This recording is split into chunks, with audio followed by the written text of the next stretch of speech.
Hello, everybody. I'm Grant Fluff from Fletcher's Sports Zone, and welcome back to another broadcast. And tonight, we got another Boston Bruins broadcast for you as the 22-win Carolina Hurricanes will visit the TD Garden. The Boston Bruins, fresh off retiring Willie O'Ree's 22 in the Raptors at TD Garden. We will get this game underway. Frederik Andersen for the Hurricanes, 25 games this year on 24 starts. He is 19-6-0 with a .928 save percentage. And Tuukka Rask this year, of course, got the one win. That was against the Flyers last Thursday. His career at home, 170 regular season wins. Thomas Nosek and Vincent Trocheck to begin the faceoff, in which Trocheck wins. The game is on here at TD Garden. Puck bounced off the boards, and Brandon Carlo will come back for it that's a pretty big hit there by Nino Niederreiter in the corner. Hurricanes get it back near the blue line. Jakob Slavin's shot. That one's tipped and wide. Puck goes over to the left-hand side. A backhand pass down low. Trocheck the pass to Slavin. That shot bounced off the glass, and we will get a stoppage as the puck went out of play. 28 seconds in. So again, Boston Bruins retiring Willie O'Ree's number. And they're wearing the patches tonight, and I'm sure they'll be showing a lot of Willie O'Ree stuff throughout the NESN broadcast as this game continues. Charlie Coyle to take the draw for the Bruins here. And the Hurricanes win the faceoff. They go back to the blue line, pass down low. That shot is tipped wide. Here's a backhand pass and out to center. Jake DeBrusk is the closest one to it. Brett Pesce's there. Almost steals it from him. Now puck jam on the right-hand boards. Curtis Lazar gets the puck taken away from him. And now here is Coyle who gets it at center. Coyle with a backhand pass over to DeBrusk. Flips it down low. Here's Coyle. Here's a shot by Connor Clifton. Missed to the glove side. A minute in, no score. The team's really had a shot on goal yet either. Derek Forbot bounced that one off the boards for Connor Clifton. Clifton passes it out in front for Craig Smith. Smith will weave through center. Can't get around Slavin. And Bruins get the loose puck. Here's Brad Marchand, a shot. Ripped that one glove side. Here's the Hurricanes trying to move up ice. They get the steal. Sebastian Aho brings it in, but we got a stoppage and probably an offsides. We know Bruce Cassidy's head coach for the Boston Bruins, Rob Brandamore for the Hurricanes. Got nothing but to succeed here in Carolina. 145 regular season wins with a .647 win percentage. Bergeron wins the draw here for the Bruins, and here's Grzelcyk with a little spin move in his own end. Matt Grzelcyk will bring it on in. A low shot bounced in out of the glove of Frederik Andersen. Marchand will flip it back into the Bruins zone. Frederik Andersen, of course, notorious for not playing well at the TD Garden. Of course, former Maple Leaf goaltender, losing back-to-back Game 7s in this building back in 2018 and 2019 as we get a stoppage. Nearly 2 minutes in. Frederik Andersen, drafted by Anaheim in 2011, was the youngest goalie to start and play in an outdoor game back in 2014. Trocheck will get kicked out of the face-off. Actually, rather, Hollow will get kicked out of the draw for Taylor Hall. Bruins beat the Predators 3-2 in overtime on Saturday, and it was that man, Taylor Hall, with the game-winning goal. That one's played around the boards, and Carolina will bring it out to center before Haula gets it back. Here comes Eric Haula, shoots it in, around the boards it goes. Andersen will play it from behind his cage. Hall steals in the corner, looking for Derek Forbot, and Carolina's going to bounce it off the boards with Morotic, and here comes Carolina up the other way, 2-on-2. They avoid the offsides, shoots it into the blocker side, played around now by Morotic. Near the blue line, a shot tipped on goal, saved by Rask. Now Bruins get it back. Hall lost possession. Morotic lost his balance. He does a little twirl near center ice. Pasternak's shot tries to go 5-hole and a save by Frederik Andersen. And so faceoff will be coming to his blocker side as Pasternak would now go for a line change. Take a look at Pasternak going around Jesperi Kakaniemi and takes a nice wrist shot against Brent Pesce, but Frederick Anderson with a nice save there. Pasternak in his last 7 games with 10 points, 8 goals, 2 assists. Had the hat trick last Thursday against the Flyers. Bruins have had 3 hat tricks in the last 2 weeks during this home stretch. Curtis Lazard will take the faceoff for the Bruins. Vincent Trocheck for the Hurricanes. Faceoff taken to the blocker's side of Anderson. Lazard wins the draw over to Brandon Carlo. D to McAvoy. His shot saved by Anderson, with Lazard getting in front, trying to tip it 5-hole, but that didn't exactly work. They got Vakahainen out there, the young defenseman who got his first point of the season last Wednesday against Montreal. Got an assist, but is yet to get his first career goal, although he did score a couple of goals in the preseason. Here's Nosek. He gets tripped up. Carolina will bring it up the other way. Puck will bounce off the boards. Rask will play to side of the right-hand side. Pass down low. Bruins almost steal. Here's Semeshnikov trying to find the centering pass, but the Bruins will steal and they'll bring it through center. Flip to the zone. Vakahainen will. Lazar will lose possession. Ooh, and a heavy hit behind the net regarding, looked like that was Thomas Nosek for the Bruins anyway.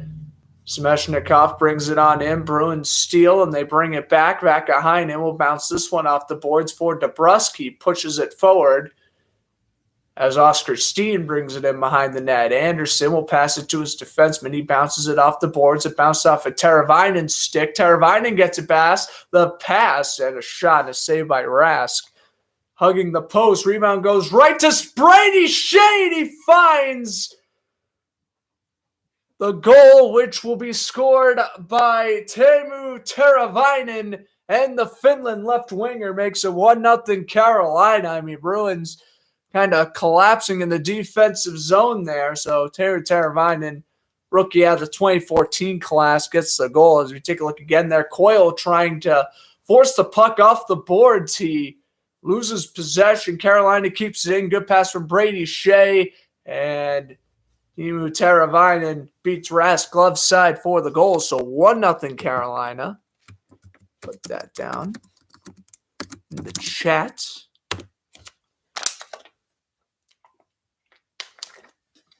And Carolina wins the faceoff. So Teravainen, I mean, he was one I definitely expected to score tonight for Carolina, being that first-line right winger. He is pretty good, as you'd expect. Again, he was a fantastic player in the AHL way back in the day. This is now his 4th season on Carolina. That puck will bounce off the boards, and here's Charlie McAvoy from behind the cage. He passes over to the right-hand side. Craig Smith dishes it over to Brad Marchand. Marchand back over near the blue line, and, well, Brandon Carlo will go back for it. What's up, to Evil the Hope? How's it going, my man? Yeah, Bortles should get the ice skates. Maybe. I wouldn't mind seeing Blake on the ice. Here's Marchand passing it over to Holla. But, yeah, here you go. This is the weekly Bruins broadcasts on the channel, I guess, because they're playing Thursday, but I will not be broadcasting the game on Thursday. As we have stoppage to play here, 15-18 to go, first period. The faceoff will be taken back in Carolina's end. The Bruins have yet to lose a game since 2 Thursdays ago when the Minnesota Wild beat them 3-2. So the Bruins basically have gone undefeated the past 2 weeks, trying to keep that trend as they get into a crucial game Thursday against Washington. Bruins still 4th place in the Atlantic. Carolina 2nd in the Metropolitan. That's right. The Wild have been the last team to defeat the Bruins, which is incredible. But Carolina with the 1-0 lead right here. Puck bounces around the boards, and Pasternak can't get to it. Mrazek brings it into the zone, but he lost possession. Pasternak now backhands it forward. And now Charlie Coyle will go back for it. Coyle will weave his way through. Nice backhand pass. Pass off the left-hand boards. Here is Coyle. Steps up. goes near the blue line. The drop to Grizzlick, a slap shot, missed the blocker side. Oh, big check on the left-hand boards. Bruins keeping the play alive with Coyle, making a Hurricane defender fall. Pasternak out in front, actually rather Oscar Steen out in front. Lost possession. Many power plays tonight? Maybe, although the Bruins and Hurricanes aren't teams who commit that many penalties, so I don't know. Here's a shot out in front, and Carolina gets the rebound. It's 2-0 in a hurry. Rask should have smothered that one. He does not, and it is Jesperi Kotkaniemi with the goal. Well, there you go, 2-0 Carolina. McAvoy should have, playing against Kotkaniemi there.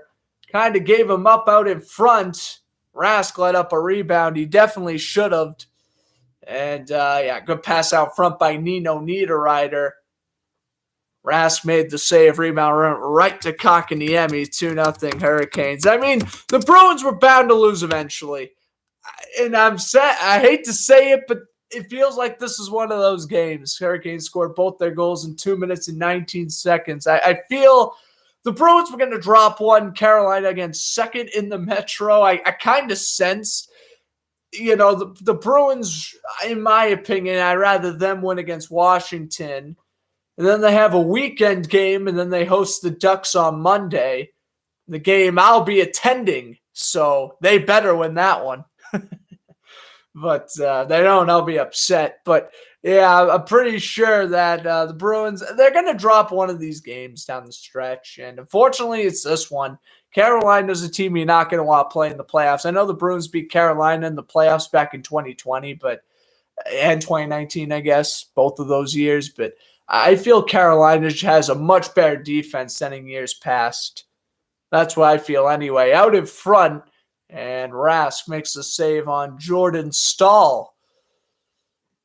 His brother Eric signed with the Wild AHL team, and he's tearing it up. 2-0 Carolina, goal scored by Teravainen and Kotkaniemi as we reach our first commercial break. These teams have a big rivalry. Yeah, Bruins and Hurricanes is not really a rivalry. They play in the playoffs every once in a while, though. Caught up in the games. Now, the Bruins luckily still have a couple games in hand over Toronto and Tampa, so that's good for the Bruins. What's up, Cam? Thanks for stopping by. Cam B.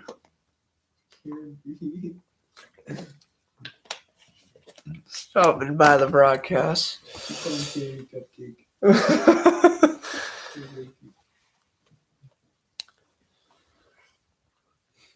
All right, but other NHL scores. Islanders and Flyers tied at 1. Sabres up 1-0 over the Senators. Jets up 2-0 over the Capitals. And then we have Canucks and Predators starting at 8. Canadian Stars 8:30. Flames and Panthers at 9. And Lightning Kings at 10:30. And then for the NBA scores, game started in a matter of moments. Timberwolves and Knicks. And then right after that on NBA Network, it'll be Pistons and Warriors. Well, the Timberwolves beat the Warriors a couple nights ago, so I would say the Pistons don't have a chance, but yet again, what do I know? NFL game in the divisional round, are you looking forward to the most? For me, it's got to be Bengals-Titans because the Titans are going to lose, and I'm going to be the happiest Jaguar fan alive. Simple as that. Joey B is going to go throw for 300 yards and 3 touchdowns. T. Higgins he's gonna play really well because I feel Tennessee's gonna really make sure Jamar Chase doesn't do much, but that's when T. Higgins and Tyler Boyd have great games. I'm looking forward to the Bengals potentially being the Titans. And again, Saturday, 4:30, I'll be broadcasting that game, and then Sunday's broadcast will be Chiefs and Bills at 6:40. And honestly, now that I'm looking at it, those are going to be my next 2 broadcasts. Because, I might film Power Skate tomorrow, but until then, I'm probably not going to be broadcasting much else this week until Saturday and Sunday. This one's flipped into the zone. Lazar gets hammered by Jordan Staal, but Lazar comes away with it. And Carolina tried to backhand out of the zone. They couldn't. Lazar brings down Lawrence at the blue line. Brandon Carlo, a shot glove save. Anderson face-off taking to his glove side. No, I'm not a Titans fan the slightest. I'm my least favorite sports franchise. I want them out of the playoffs immediately. I may not like the Steelers. I may not like the Ravens. I may not like the Colts, the Texans. There's a few NFL teams I don't like. But the Titans are in front of them. And simple as that. And unfortunately, though, for Tennessee, they are, again, Derrick Henry back, which fortunate for them. Tannehill can become a game manager, which is how Tennessee could potentially win that game, I feel. Craig Smith will lose the faceoff here, but Marchand gets in the corner. Craig Smith's getting first-line minutes. Pasternak is on the second line.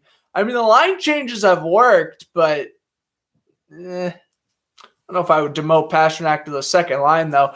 Teravainen's goal, that was his 11th of the year. And Kakaniemi got his 8th of the year. Smeshnikov and Niederreiter got the assist on the second goal.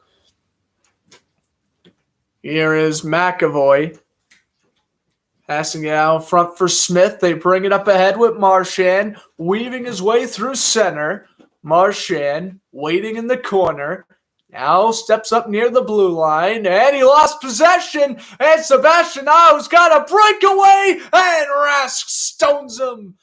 5-hole stop, and he lets the rebound out to Bergeron. What a save by Rask. I mean, I would have said this game is over if it was 3-0, but Rask coming up with the best save of the game thus far by either team, robbing Sebastian Aho point blank on that breakaway. Carolina almost had possession. Morotic lost his balance. Here comes the Bruins up the other way. Hall will go. Hall almost gets smushed behind the net.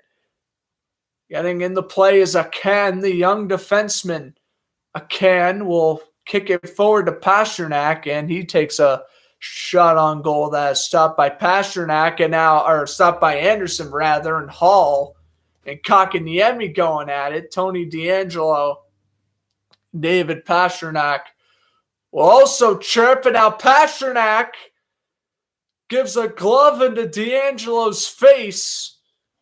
And now Pasternak and Frederick Anderson are laughing it off. We'll take a look again here on this replay.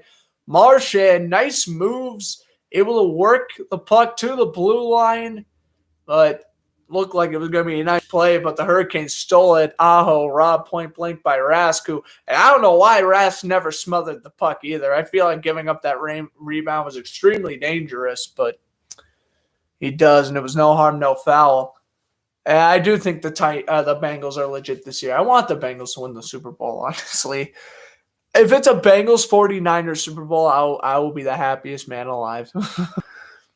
I just don't want to see Tom Brady or Aaron Rodgers in another Super Bowl, basically. And no, the Bruins don't have any significant injuries. Really, Carolina doesn't either. The only Carolina injury is Jake Gardner.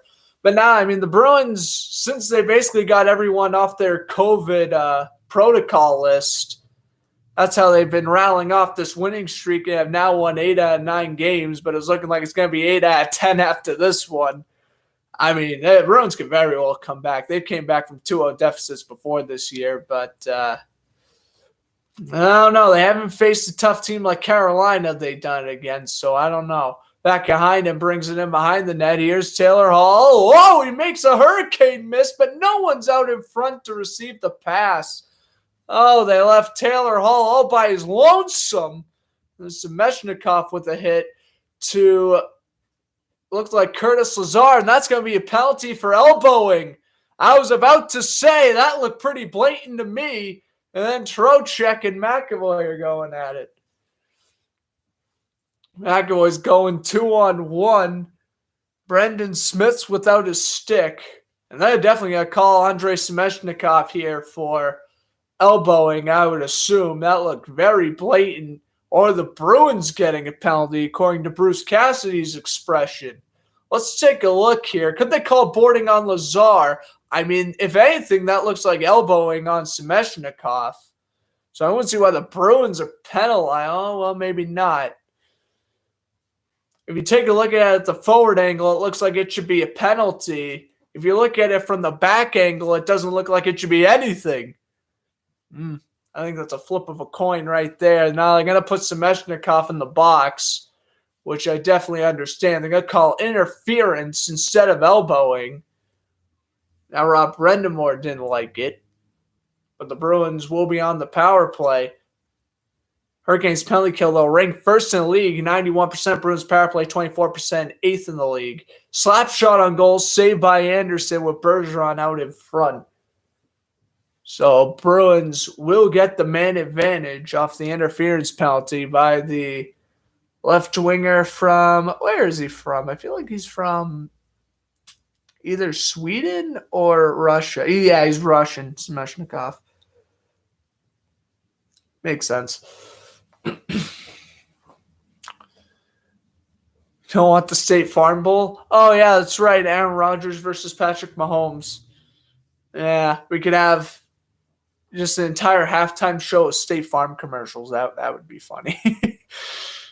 I mean, maybe. Rodgers and Mahomes have yet to play each other yet. I mean, that would be a good game for the ratings.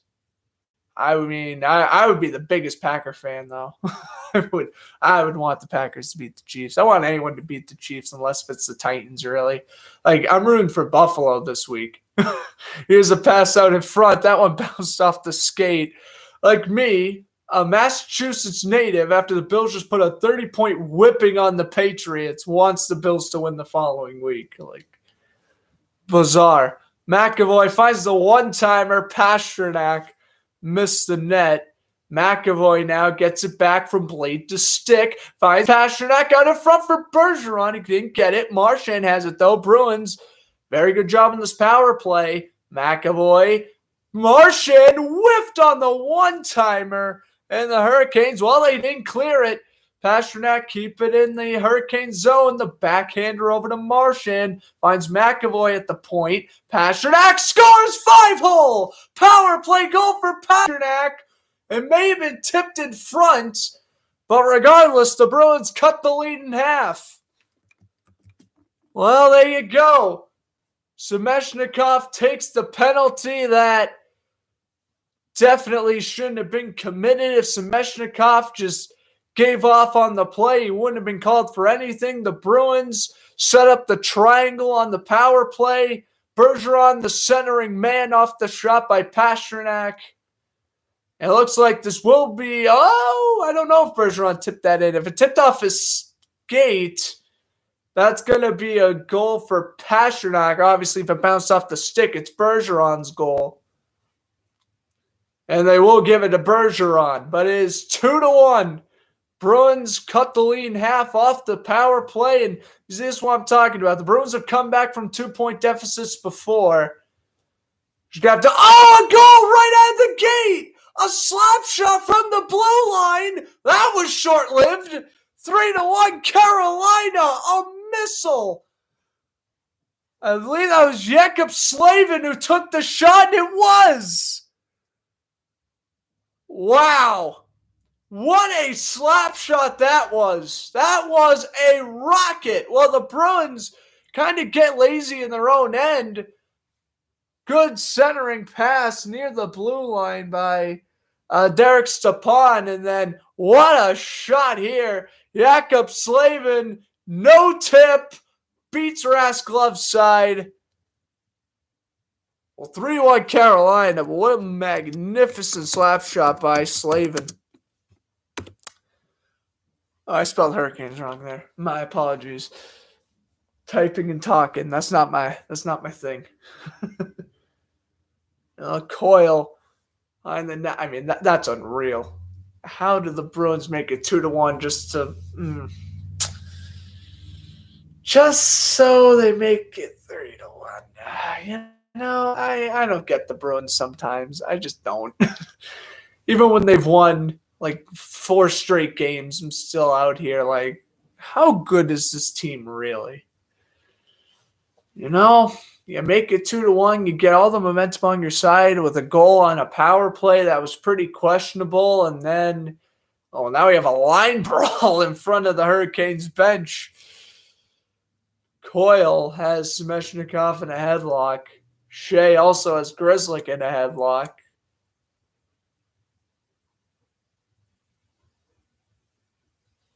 Well, playoff intensity for a potential playoff series. What can I say? 3-1 Carolina as we head to commercial break. And the Timberwolves lead the Knicks 16-13. I mean, that's just ridiculous. It's ridiculous. How do the Bruins line up that goal like 10 seconds after they score? I don't get it. That's all right. Again, they've come back from 2-goal deficits before. Like I was saying. Love the fighting. You should be allowed to use the skates to fight. Oh, yeah, let me go slice this dude's neck open real quick. That's how you win the fight. Whoever draws the most blood wins. I like that idea. I like the violence. What did I tell you? Rams, Cardinals last night. Everyone knew Los Angeles was winning that game after the first 10 minutes. Cardinals were just outmatched. Didn't belong in the playoffs. I know they had a great record, but they just did not belong in the playoffs. Islanders, Flyers tied at 1 first intermission. Sabres up 1-0 over the Senators in the first intermission, and the Jets and the Capitals 2-1 Winnipeg first intermission. Yeah, this game would be in the first intermission by now, but the Willie O'Reilly not celebration, but memorialization. Bruins retiring the 22 at the TD Garden today, delaying the game by about 15 minutes. But it was a good ceremony. I mean, I think there should be 7 seeds.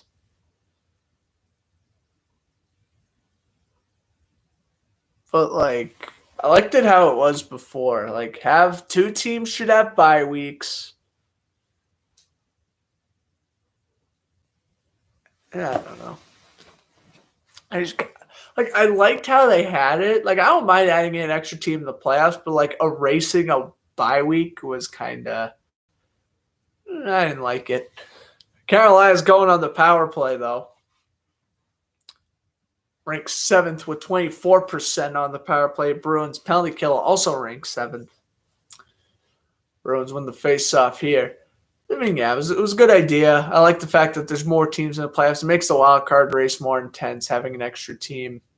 But, yeah, I feel like they should still have the top 2 seeds should have wild cards, and then have the 3rd and 7th seed go at it, and then the 4th. Oh, but then how would that work? Never mind. They do need to have the 6th seed. Well, I mean, at least you got an extra team in the playoffs. My philosophy is wrong. Can't have 2 teams on a bye now because you add in the extra team. All right, here comes Carolina. Shoots it on in. Brain turned off for a moment, but is back on now. Now I'm thinking. Teravainen lost possession, a shot. That one missed. Puck will bounce off the boards. Pass down low, around the boards. Teravainen down low. D'Angelo fires down low, a shot. That one goes up and over the shoulder of Rask. FO made an extra $150 million with the extra game. Well, I agree there should be an extra game. Like, having an extra week was smart. Having an extra playoff team was smart. I don't know. I do like the format. They have it now. I mean, just kind of throwing in an extra NFC team in the schedule or AFC team, it's kind of having that interconference matchup kind of throws me off.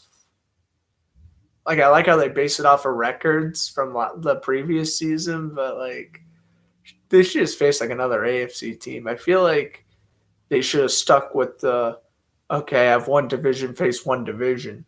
Like, why are the Patriots playing the Cowboys when they're supposed to play the NFC South this year, you know? Slavin D-to-D as power play actually expires. Bruins kill it off out in front of Ricochet, and Hurricanes will get it back from their own end. So, yeah, Bruins somehow out shooting Carolina 10-9, but the score not reflecting 3-1 As Marchand will bring it in through center. He can't do it. Shoots this one in around the boards, and we got an icing. 5:23 in this first period. They'll probably start taking breaks during commercial breaks, and this will actually be one of them. If we're going to commercial break, we actually aren't. But yeah, I'm probably going to start going to breaks during most commercial breaks now. Got to be a little bit more quiet. The Bruins are in a very competitive division out in front. That one missed, and Craig Smith will steal it back. But the Bruins they're in a very good division. Bergeron, 12th goal of the year. Pastrnak and McAvoy with the assists, and I want to see the Carolina goal, which I'm sure is going to show up in a matter of seconds. But the Bruins are in a division with the Panthers, Lightning, Maple Leafs. And I can't really say Red Wings because they started off good, but now they're mediocre. Icing called here, 4:49 to go.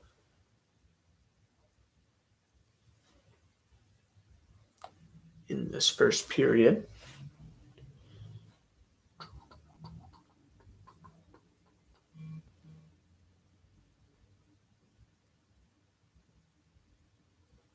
Face-off taken to the glove side of Frederick Anderson. It's a Bruin, it's a Bear. It's a Bear. Here's the Clifton shot that would miss to the right-hand side. Eric Holla lost possession. He got tripped up. Referee thought about calling the penalty, but he elected not to. Bruins will bounce this one off the boards, taken away by Shea. Hall had it, lost it. Clifton now will get in the corner. Nino Niederreiter will deliver the check on him. Bruins will play this one off the blue line, backhanded into the Bruins zone, bounced off the boards. Here's Clifton. Kakaniemi, that was his 9th goal of the year. Slavin and Stepan with the assists. Going on in and scoring. Blocker side, what a shot. Backhand goal by Seth Jarvis. 4-1, Carolina leads.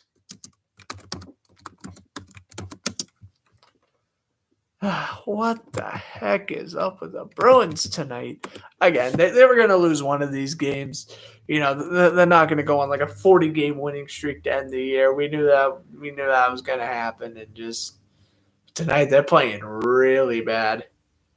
Connor Clifton, God, I don't know why they haven't sent him down to Providence yet, but that's neither here nor there. Seth Jarvis made it 4-1. Oh, Wild is a Bear, apparently. Well, so is a Bruin, apparently.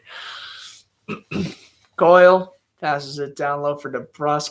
I just want to make it very clear. I'm done. Really, Carolina, you had to make this a blowout. Like, really? I'm just so tired of commentating blowouts. Like, literally. The last 3 broadcasts were Patriots, Bills, Chiefs, Steelers, and Rams and Cardinals. And now I'm commentating hockey. I'm thinking, okay, we have 2 of the better teams in the Eastern Conference. We're going to have a nice close game. And no, 4-1 Carolina at the end of the first period. Like, really?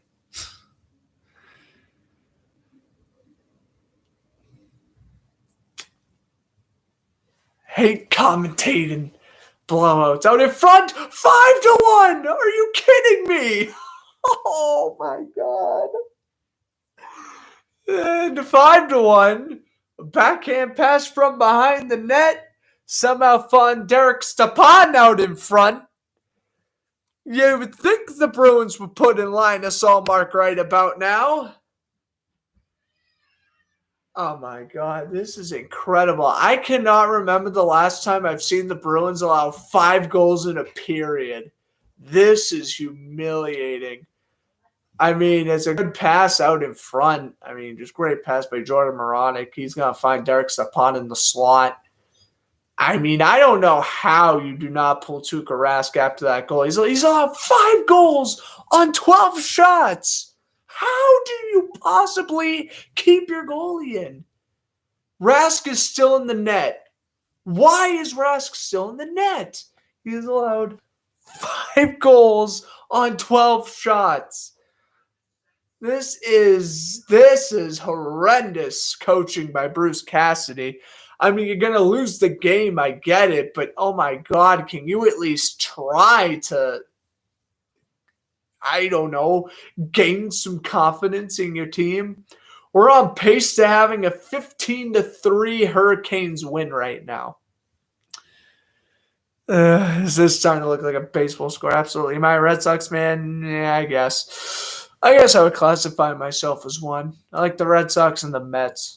I guess I kind of have 2 favorite teams for 2 different conferences. So, yeah, the Red Sox are my favorite team in the AL. So, I would say I am. Taylor Hall got tripped up and no penalty because obviously, since it's a 4-goal game now, the officials aren't going to start calling blatant penalties that should be against Carolina because, why have the Bruins gain any momentum heading into the second period? It doesn't make sense, right? Hall gets leveled on that play as well, but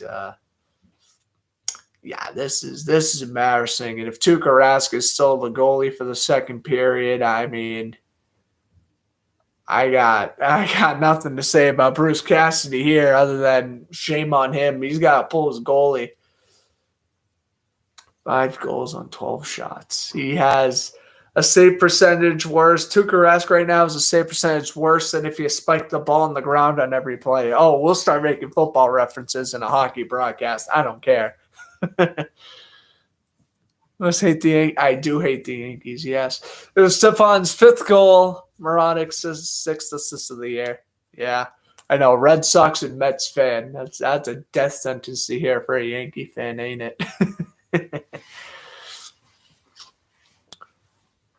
Huck will bounce off the boards. Grizzlick icing 48.2. I swear to God, I'm not even commentating this full game. If it's like 10-2 at the end of the second, I just won't because for my sanity, like if I continue watching like the Bruins, basically this only happens for the Bruins and Jaguars, but like if I just like watch them like get annihilated, like I have to stop. Like the only reason why I even commentated that Jaguars Patriots game like for that long was because it was the Patriots, so I'm kind of like this is sad seeing my team get destroyed, but like at the same time, whatever, the Patriots are gonna clinch a playoff spot with the win, so like I guess good for them type of deal.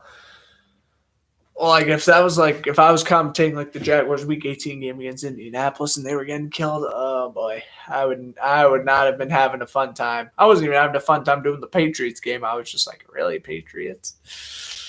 Yeah, but that was a fun broadcast. This is icing 25.8 to go first period. Unless the Bruins don't score at least 2 goals in the second period, this is gotta be a yawner. I don't know, though. We'll see. Bruins come back by 4 goals. Why not? I don't know. When was the last time the Bruins came back from 4 goals? I don't even know. I feel like the TD Garden's like already empty. Like, I feel like literally it's going to be first intermission. Like, everyone's going to leave. Here we go. 4, 3, 2. Puck in behind the net. 1. Let's hear the boos.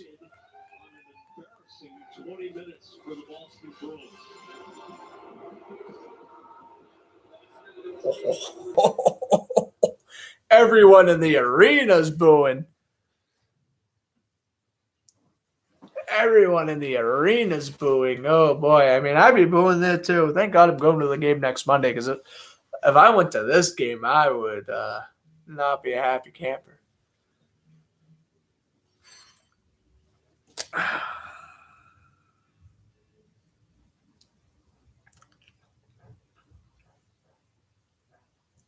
Just frustrating.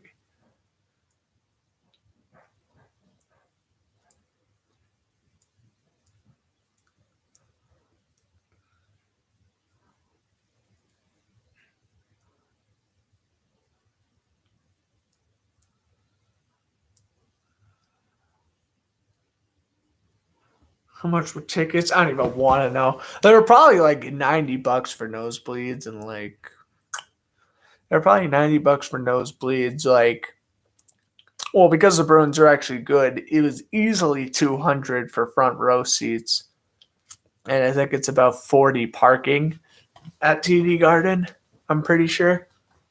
Yeah, tickets are that cost a lot. I mean, if I went to a game, even if it was a blowout, I would sit through it. If anything, I try to like find like if a fan like left like midway through like the third period or whatever, I would like try to find. I would basically take their seat and like I don't know, maybe like get on television or something. Like make the time worthwhile. I mean, you paid so much money to get into the game. You're not just gonna like leave with like 10 minutes left, right? Sit at the boards. Oh yeah, well you can sit behind the boards and the benches. Yeah, that's what the front row seats are. Is you basically sit like around the boards, basically on the outside. I think the Patriots should have won. No, the Bills were going to win. The Patriots should have not lost by 30. Correct. Should the Patriots have won? I mean, maybe, but they weren't going to. Should they have won their game? No. Should they have lost by 30? Even more of a no. If they lost by like 10 or like 17, no one would have cared. But it's like they lost by 30. That's bad.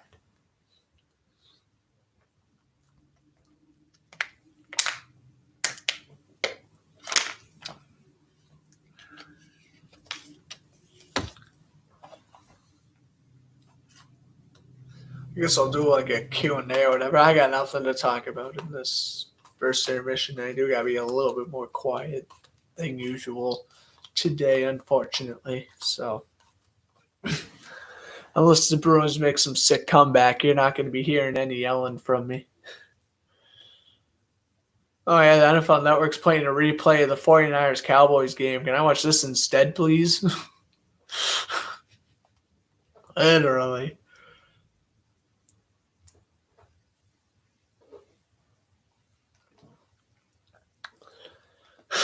Yeah, I know. Why is Buffalo the only team to play in New York? You know what's funny about that? Everyone's like, Buffalo's the only team to actually play in New York, right? But like, whenever you talk about New York teams, like everyone forgets the Bills. It's like, come on. Random phone call. That's lovely. Okay, just turned off my ringer. I'm like, did I pick up? All right. I don't know why Buffalo's the only team in New York. Really, you should just call the Giants and Jets New Jersey. Like, come on. I know they literally play like 5 minutes away from New York, but like it's not the point. The point is they play in New Jersey. In fact, in the 90s, they literally called the stadium New Jersey Stadium. You want to rename it to MetLife, that's fine with me, but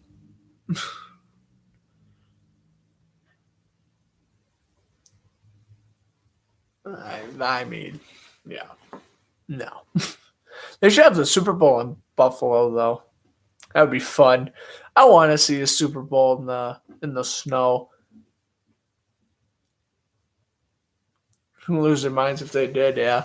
If they named it to New York, and I mean maybe not the Giants, but like you can name the Jets New Jersey. Like, come on. Like if the Jets and Giants ever like split, like you can just rename New York New Jersey. New York doesn't even want to claim the Jets. They're just like, oh, the Giants. They might suck now, but at least they have history. The Jets really just have Joe Namath and Don Maynard, who did pass away last week, so rest in peace to him. And Darrelle Revis for like 3 years.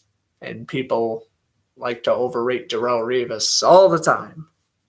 Believe me, I was scrolling through Twitter the other week, and this guy was trying to explain to me why Darrelle Revis had a better prime than Deion Sanders, and I was like, buddy, you gotta shush. The Jersey Jets would, yeah, I know. That'd be kind of cool, the Jersey Jets. I mean, New Jersey literally just has the Devils. Like, they were the New Jersey Nets, but then they moved to Brooklyn.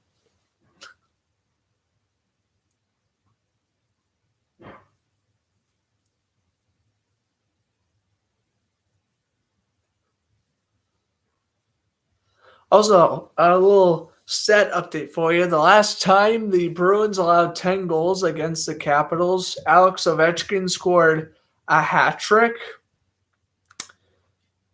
So, yeah, last time they allowed 5 goals in the first period. Alex Ovechkin got a hat trick, and the Capitals won 10-2. That was on March 3rd, 2008. Well, at least it wasn't March 6th, 2008. That's my birthday, and I would have not been that happy. Well, it would have been 4-year-old, well, I wouldn't have cared at that point in time.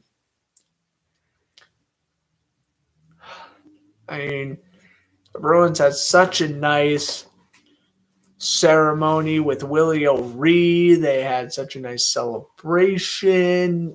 Todd Angeli was hyping the crowd up.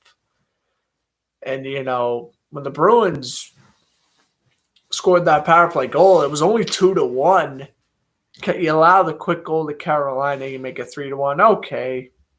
And then 4-1, 5-1. It's like, what the heck is going on? And again, if Linus Ullmark is not in the second period, this is ridiculous. You want to know what scares me the most? Jeremy Swayman is in the AHL. And I'm going to tell you right now, Jeremy Swayman does not allow 5 goals in the period. Not to mention, Rask only faced like 12 shots. I mean, if your goalie's faced like 30 shots and you allow 5 goals, I mean, it is what it is. But, I mean, 5 goals on 12 shots is pathetically horrible. Yeah, but to wrap up the thoughts about the whole Jets should move to New Jersey, I feel like they should, honestly. I mean, it would make sense. Like, if you're going to build an extra football stadium in New York, like, honestly, the Giants and Jets should have, like, a different stadium. Like, why would teams share a – like, unless you're like an NHL and NBA team or whatever, like even like what the Raiders were doing with the Athletics, like, okay, if you want to have if you want to have a multi-use stadium, that's cool. If you're literally just sharing the stadium with 2 teams, it's like, really, it's like the Jets and the Giants. It's like they both have a playoff game. Like, they both have a home game. It's like, what if you have the Jets and the Giants as a Super Bowl in New York? Like, that would be sick. It's like this year, how the Super Bowl's in SoFi, right? It's like, what if like the Rams and the Chargers played at that stadium and won a Super Bowl? I think that's ridiculous what the Chargers and Rams are doing right now. Like, Dean Spanos would ruin the Chargers franchise. The Rams basically built that stadium from the ground up. It may have been the Chargers' idea, but the Rams were planning it long ahead when they moved to Los Angeles. I mean, Stan Kroenke and Dean Spanos, those 2 owners suck, but it is what it is. All right, I'm ready to like take the rest of the intermission off because I'm probably just going to do nothing but go into like football or hockey in depth, basically. I guess I could try to find like a quiz or something.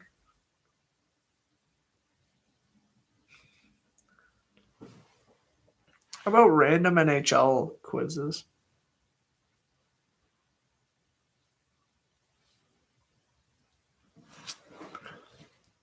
I never realized this until literally right now. Doing quizzes would be like I should have done this game on StreamYard, but that's neither here nor there. Like, literally, this would like kill so much time during intermissions is just doing quizzes. All right, we're gonna do an NHL Winter Classic quiz. Whatever. Which home team was the first to win an NHL Winter Classic? Home team? Your options are Boston Bruins, Chicago Blackhawks, Detroit Red Wings, or New York Rangers. Well, the Rangers won in 2012. That was in Philly. The Red Wings won in 2009. I think that was against the Blackhawks, though. Yeah. And I know the Penguins won the first ever one, but I thought that game was in Pittsburgh, but I guess it was in Buffalo. I'm going to go with the Bruins. Oh, I'm not gonna know. Who was denied by Hendrik Lundqvist? Oh, and the penalty shot. Oh, that's right. There was like a penalty shot with like 15 seconds left in that game.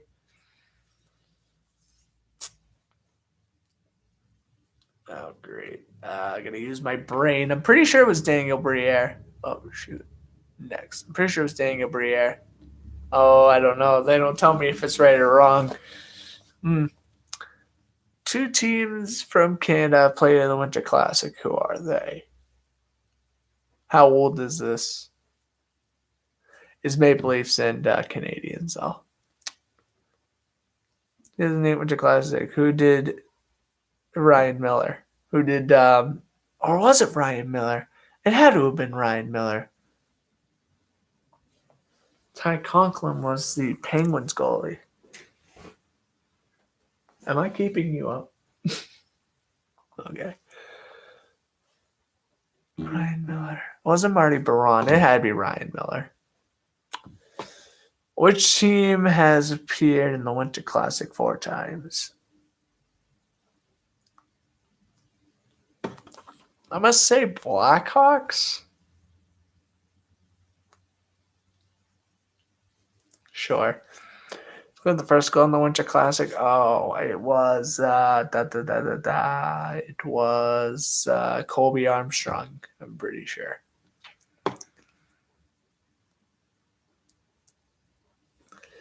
There was a 2010 Winter Classic overtime winner scored. What stadium? Fenway Park. That one was easy. Which team is the only team to score more than 5 goals in a Winter Classic game? That would be the Red Wings. Which was the last Winter Classic not played on New Year's Day? I don't know. This year was in New Year's Day. I feel it's 2019. I don't remember. 2019 was when the Bruins beat the Blackhawks. I should remember that. Well, I do remember that game. Sean Corrali, of all people, scored the game-winning goal. All right. And which Winter Classic game is set in all-time attendance? I'm pretty sure that was 2014. How did I do? Let's see. I feel like I got 9 out of 10. What the hell did I get wrong? I got 9 out of 10. Okay, to be fair, I thought I got like 7 out of 10, so I'll take it. I got 9. Look at that. 9 out of 10. You cannot see that, but 9 out of 10. There we go. I literally just came up with this now. Do sports quizzes during intermissions. When I have time to think, I can think smart. All right, but so Daniel Briere, correct answer was right. I got the Fenway Park one right. 2 Canadian teams. Yep, it was Maple Leafs and Canadians. I thought the Flames played one, but that was a Heritage Classic game. Ryan Miller. Yep. Team appeared in the most Winter Classics. It was the Blackhawks.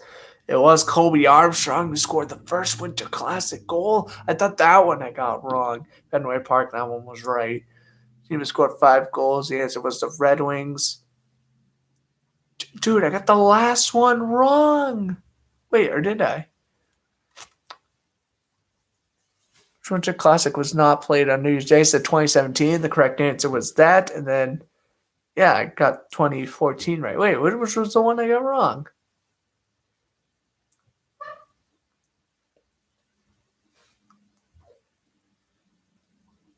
They're saying I got 9 out of 10 when I actually got 10 out of 10. A is A, B is B, 3 is D, yep. 4 is C, I answered that one. 5 is B, 6 is A, I got that. 7 is A, 8 is C, 9 is C. Oh, no, I did get 9 out of 10. Oh, my goodness. I thought I said 2017. No, I said 2019, for which was the last Winter Classic game not played on New Year's Day. Oh. I was about to say, I'm like, oh, but it was when the Bruins beat the Blackhawks. I should get that one right. That was the only one I got wrong. I got a Bruins question wrong. Oh my god. Fake fan here, guys.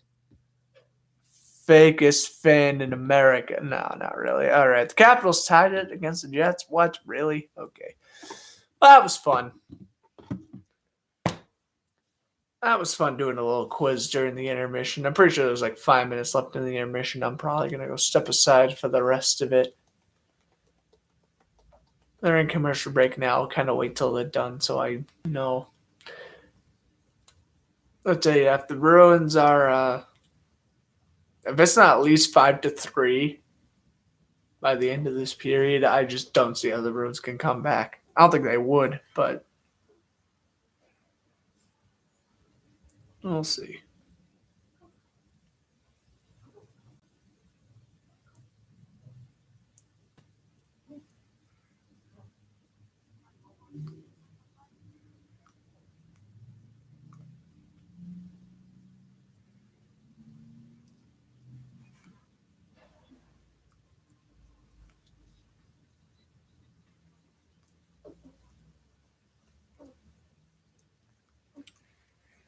All right. I was going to look something up, but completely forgot what it was. All right, I don't think the second's starting yet, so I'm probably going to go step aside for a minute. This game's not going to end until like 9:45. Ugh. Great.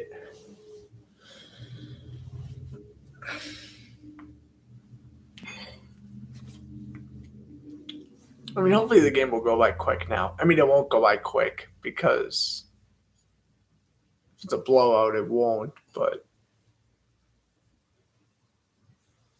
we'll see.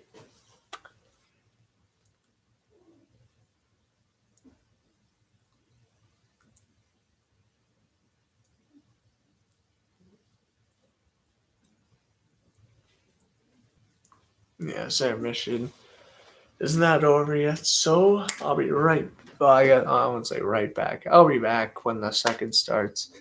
Don't go anywhere. See if the Bruins can come back. Oh, never mind. Second period is starting now. What the heck, Nesson? You're confusing me here. It didn't look like the period was starting, but it is. And the Bruins won the face-off. So yeah, 5-1. Not going anywhere. That was it was premature. I'll probably like take most of the second period off. I'll probably just do a quiz and that'll be the end of that. As puck goes in around the cage, Bruins will get it back from behind the net. Out in front, Nino Niederreiter. Give it up, Anton Blythe, a shot. That one deflected out of play. So second underway, Linus Ullmark is in the cage. So I guess they just wanted Rask to play the whole period.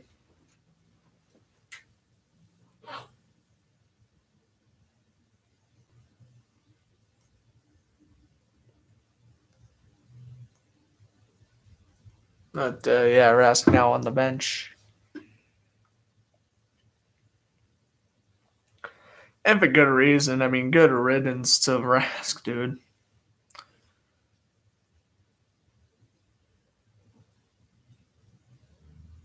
My God, I mean, just watching this game just made me realize how stupid it was the Bruins were for bringing back Rask. I knew that was a bad idea, but no one listens to me because I'm just a talking head on YouTube, right? This one's deflected halfway.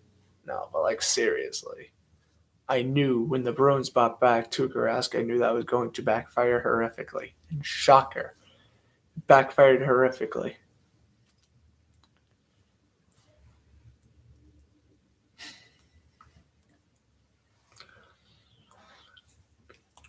All right, at least we got Allmark in the net now, so hopefully Carolina doesn't score more than like one more. McAvoy will play it around for Grzelcyk. Grzelcyk then loses possession out in front, save Allmark, rebound out in front, Allmark will smother. And face-off will be taken to his blocker side. Now, officially an hour into the broadcast. Appreciate everyone stopping by. 5-1 Carolina. The score, second period, just getting underway. Again, the last time the Bruins allowed 5 goals in the first period, they lost that game 10-2. So keep that in mind as this one progresses. Slavin's shot bounced off the side of the net and no good. Aho tries to backhand it back to center. Craig Smith will play it ahead. So, yeah, the Bruins host the Jets on Saturday and then the Ducks on Monday. And, again, I will be going to the Bruins-Ducks game next Monday. So, I'm thinking I'm going to do, like, a mini vlog. Like, I'm not going to do, like, an hour vlog. But it'll probably make, like, a whole, 3 to 5 minute vlog maybe. If I even decide to do it. I'll keep you updated on that. I guess it depends on how good the game is or whatnot. Pass out in front, puck will bounce off the boards. Bergeron from behind the net finds Forbot out in front. I mean, yeah, it's 5-1, but really, if the Bruins can cut the deficit to 5-3, I feel like they could come back from it. Here's Teravainen, a shot that would whistle wide to the blocker's side. Bruins will flip this one through center, and now winning the race is Oscar Steen. Well, I guess Oscar Steen has something to play for here. He's trying to stay on the main roster as much as he can. He's been on the taxi squad. I just wish the Bruins would keep him in Boston the whole season. Honestly, I feel like he's a decent enough fourth liner at this point to stay full time. I mean, Trent Frederick's been up and down. Carson Coleman just got claimed off waivers by Seattle. I feel that this will become a theme. And they just keep Steen on the fourth line out in front. That one missed in front of Allmark. Puck down low. Roddick's shot, glove save Allmark. Andy Smothers face-off will be taken to his glove side. Well, that's how you kill off the first 3 minutes of the period. Yep, keep on chewing the clock. Just keep on chewing the clock.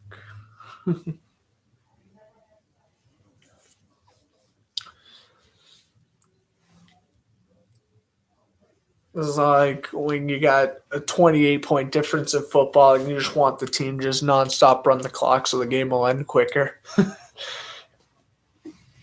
It's getting to that point.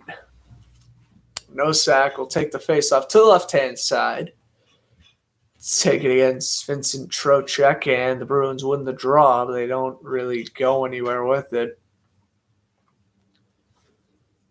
Here's Grzelcyk. Quick pass, that one bounced off the stick. Going on in, and Blythe delivered a pretty good big hit behind the net. No sack, lost possession. Lazar, backhanders taken away. Grzelcyk. We'll flip this one in. Frederick will slow it down. Frederick Anderson. I call him Anderson Frederick now.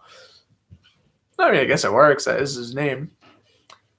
Bruins shoot this one into the zone. Anderson will play it aside. Puck will bounce off a stick out in front. Save Frederick. Rebound went right to Hall, and he missed it. Here's a slap shot. Kick saved by Anderson. Eric Halla finds a man out it near the blue line. A shot. That one's blocked. Carolina will move up the other way.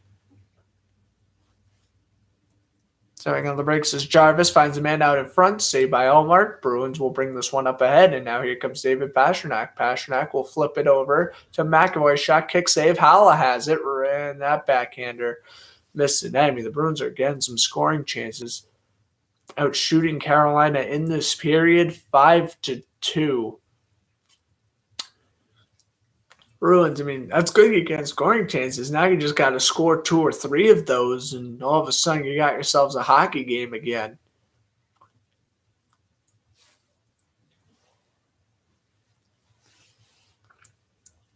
Hurricanes will flip this one back into their own end. D to D'Angelo. That's this one off the board. Stahl will play it around. Around Steele. Here's Marchand. Shot safe for Anderson. Bergeron had it in the corner. He got tripped up, no call. Pass down low. Marchand out in front looking for Craig Smith, who gets it back at the blue line. Here's a shot. That one is no good. Matt Grzelcyk will pick up the rebound and he'll pass it through center.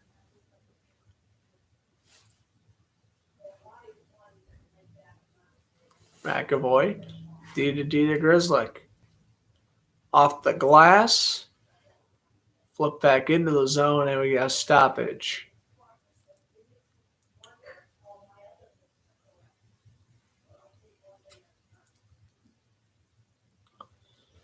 Take a look. Good save by Anderson. Again, the Bruins with a couple of chances on the rebounds.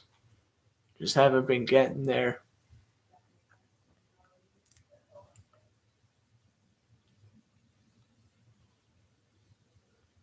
Faceoff taken at center ice. Coyle will win the draw. Flip back into the zone. Here is DeBrusk, and Brent Pesce gets hit behind the net. Hurricanes will bring this one through center. Trocheck tries to find a pass out in front, and here come the Bruins. Charlie Coyle will bring it in to the Bruins zone. Oscar Steen lost possession. Coyle almost had it back again. This one will bounce off the glass and into the side of the cage of the glove side of Allmark, and we get an icing.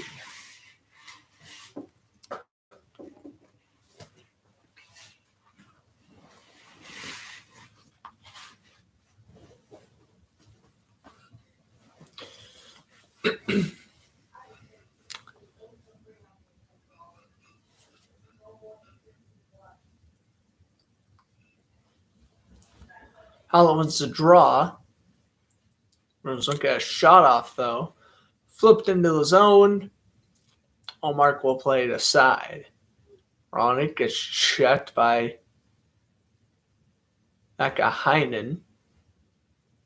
Coyle, or rather Carlo.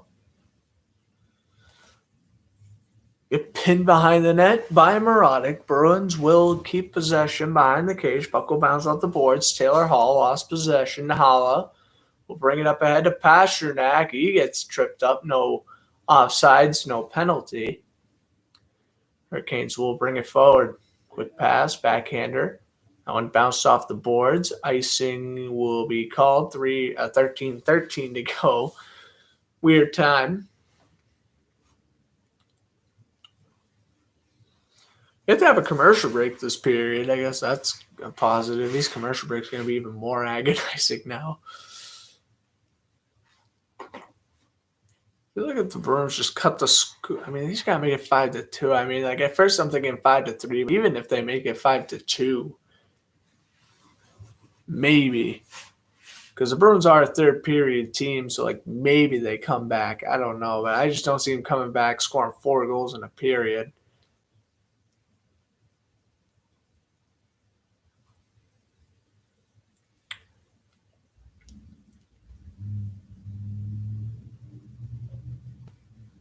And we got a stoppage here. 13:05 to go. Oh, and the Bruins are going on the power play. Well, look at that. Bruins are on the power play when we come back. Islanders Flyers 2-2. Senators Sabres are tied at 1. Jets and Capitals tied at 2. Canucks Predators tied at 0. And the Timberwolves have 50-40 lead over the Knicks. That game somehow closer to halftime than this game is to the second intermission.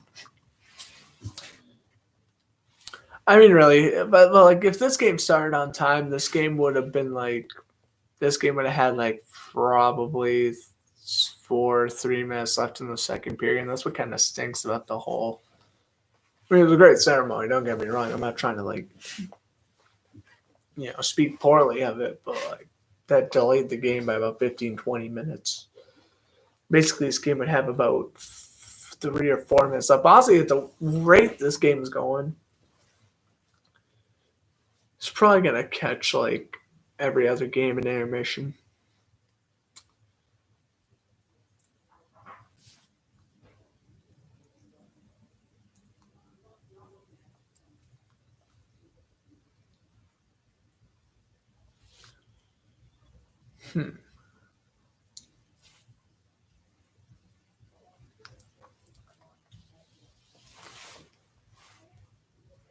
All right, well, we're getting that commercial break now.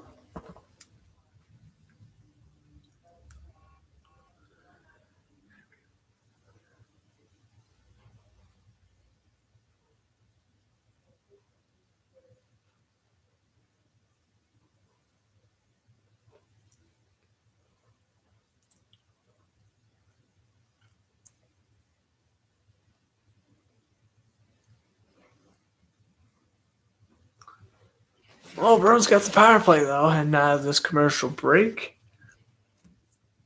They can make it a friggin' 3-goal game. Hurricanes win the drop. They blow the play dead. Or is it 1-for-1? The power play with 3 shots. Oh, yeah, that's right. Their power play goal, which made this game 2-1. And no, I don't know. Actually enjoyable to watch. Not today. I'm going to call up Brendan Smith for high sticking. Here's McAvoy. Goes on in, passes over to Marchand. Oh, and Marchand is run over by Trocheck.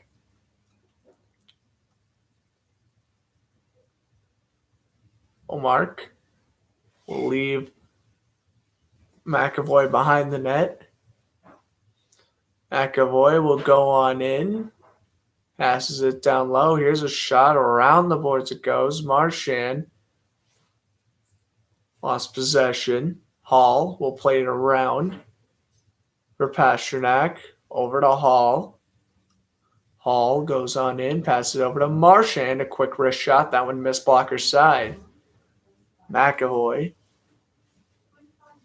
will take it in through center. The backhand pass over to Hall, looking for Marchand, and we got flag or offsides. Flag. We commentating. To be fair, I have commentated a football game 3 games in a row. Look at that hit by Trocheck on Marchand, though. A little bit low. You would have liked to spear, perhaps. But look like a good hit. Hits are 17-16 in favor of Boston. Face-off is one. I mean, the Bruins have had the better period, but at the same time, it basically just feels like the rest of this game is just garbage time for both these teams, you know. Not saying you call mercy rule in professional sports, but Bruins cannot capitalize on this power play. It's got to make their comeback even harder. Coyle lost possession. This one's going to be played around again. The Bruins almost had possession. They lost it, though. Smith has it from behind the Bruins cage. Now the final 20 seconds, Grizzly will work up ice with Oscar Steen. Grizzly circles around his own cage. Bring it forward.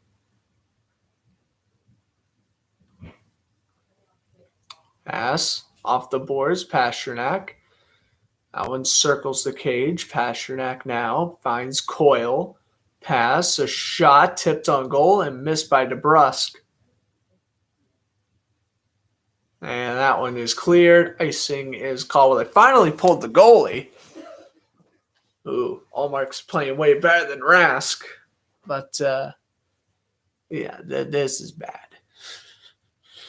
They do got in the bag of disappointment. I mean, like usually, oh my God. I mean, usually when they're losing 5-1, I'm absolutely furious. I'm in rage, but I can't be mad at them. I mean, they literally won 8 of their last 9 games. How am I supposed to hate on them? They're gonna have one awful game.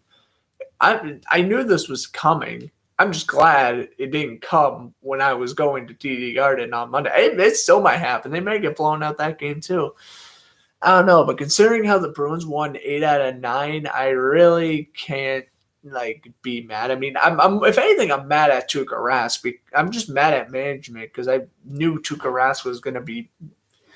He was just going to be worse than Swayman. I hate to say it, but I'm not going to sugarcoat the truth. I truly believe at this moment in time, Tuukka Rask is not even worse than Jeremy Swayman, significantly worse than Jeremy Swayman. Management brought Tuukka Rask fine, thinking everything was going to be okay. And what do you know? His second game back on the roster, he allows 5 goals in the first period. Give me a break. I'll have our awful nights. Yeah, exactly. The Bruins themselves are not playing good. And, I'm not blaming all the goals on Tuukka, although he did allow, 2 or 3 pretty weak ones. But they'll have rough nights again. I can't be mad. When you've won 8 out of 9 games and you lose, it's you can't be mad. Just like the Packers, losing to the Lions in Week 18 or whatever. It's do you want to win that game? Yeah, but are you mad that you lost that game? No, it didn't really matter. They clinched up the playoff spot or whatever. So Bruins' biggest need, goalie? I don't think so. Their biggest need is on defense. The Bruins just put themselves in this position because they want to. Because Tuukka Rask has been with the Bruins since 2006 when they traded for him. And they just love to stay loyal to their players. If they just roll with Ullmark and Swayman, I feel they'll be fine goaltending wise.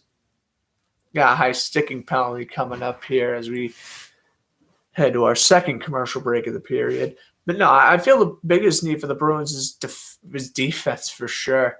Their defense was mediocre. And now that Jacob Zaboros got injured, I feel like the Bruins really haven't done anything to get better. They brought up Tyler Lewington and Khan from the minors, but those are not fantastic players by any means. So, I don't know. I want the Bruins to acquire defensemen at the deadline. The thing is, nobody wants Jake DeBrusk or Thomas Nosak. So, I don't know if the Bruins are going to get their defensemen they need or not. Jordan Love is starting to look like a big miss for the Packers. Yeah.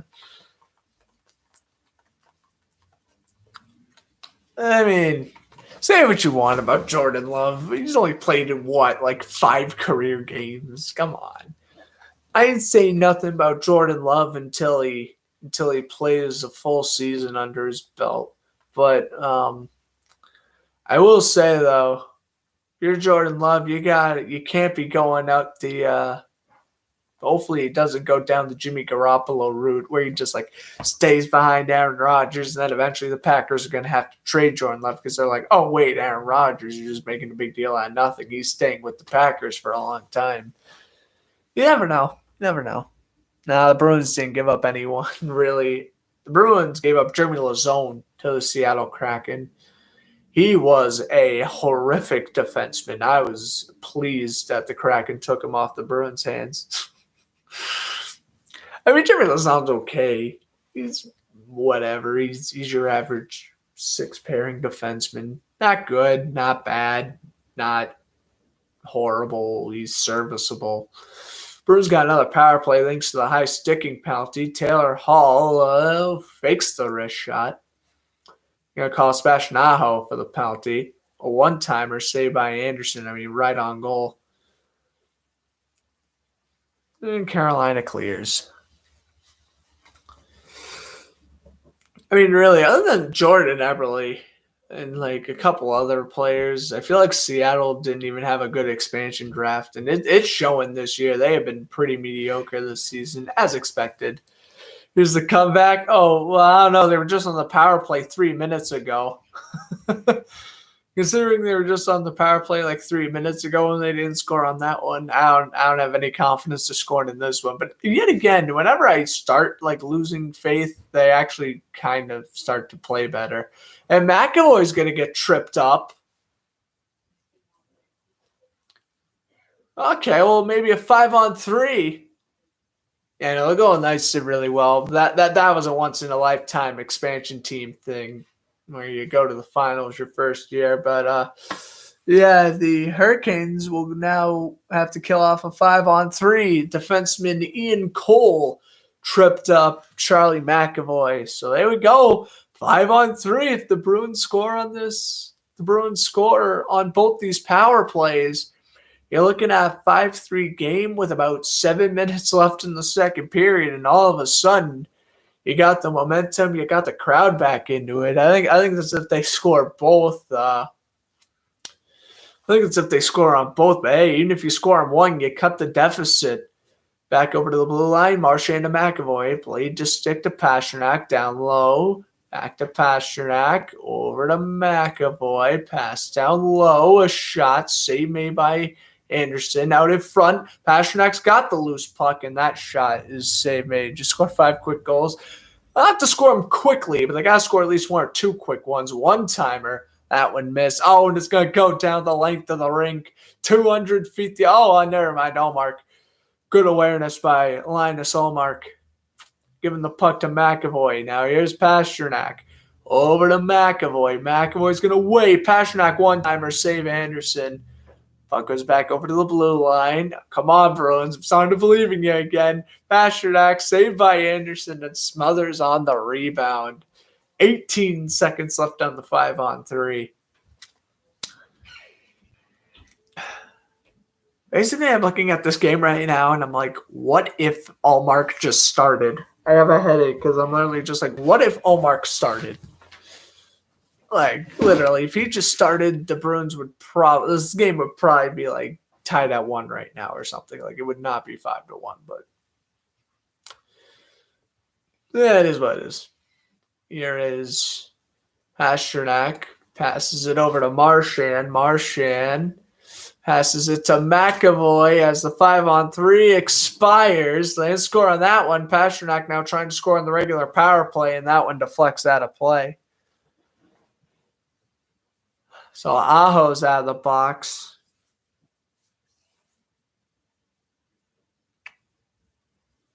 And now Ian Cole is in the 10. Yeah, I saw that the Timberwolves were up by 10 over the Knicks. I announced that during the last commercial break. At least that game is relative. I mean, at least 10 points is relatively close in basketball. 4 goals in hockey is literally like a 4-possession lead in football. Like, it is an agony to sit through sometimes. Although the Bruins are at least making this kind of entertaining. Like, they're at least trying to score. So I give them credit. Instead of just trying to dump and chase and kill the clock, they're at least like getting penalties. They're at least trying. I mean, Carolina's made some pretty careless mistakes the second period. But again, as long as they just don't even like let the Bruins gain any momentum whatsoever, they got this game in the bag. As the Bruins try to kill off the foul, 9 seconds, that shot deflected off the glass and out of play.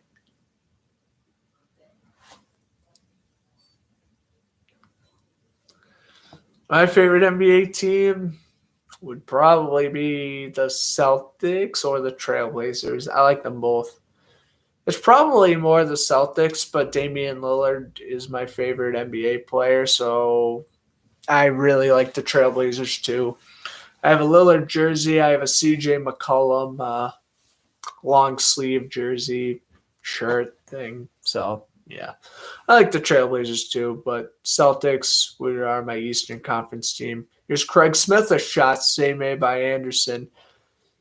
I don't pay that much attention to basketball, unfortunately. Like, I would commentate it more, but like, literally, if it's not the Celtics, Trailblazers, Warriors, or Lakers, I literally couldn't do it. Like, I would have to learn so much in such a short amount of time. At least with hockey, I pay attention to the daily transactions. I remember like the coaches' names and stuff because I'm just more familiar with hockey. I've been watching hockey since 2010 pretty much. Here's Eric Halla. He will go on in, former Minnesota Wild. That's like the other thing too, like with a bunch of NBA players, you're probably gonna be like, oh, former Chicago Bull player. Like, I wouldn't know. Unless he's a player I heard of before. Here's Neo Niederreiter. Here's a shot blocker stopped by Allmark. But, I mean, it's nothing against basketball. I just don't watch it that much, unfortunately. But I probably will commentate some basketball when the playoffs come around. I don't know. I do gotta give the NBA more of a shot, I feel. As Forbot bounced this one off the boards.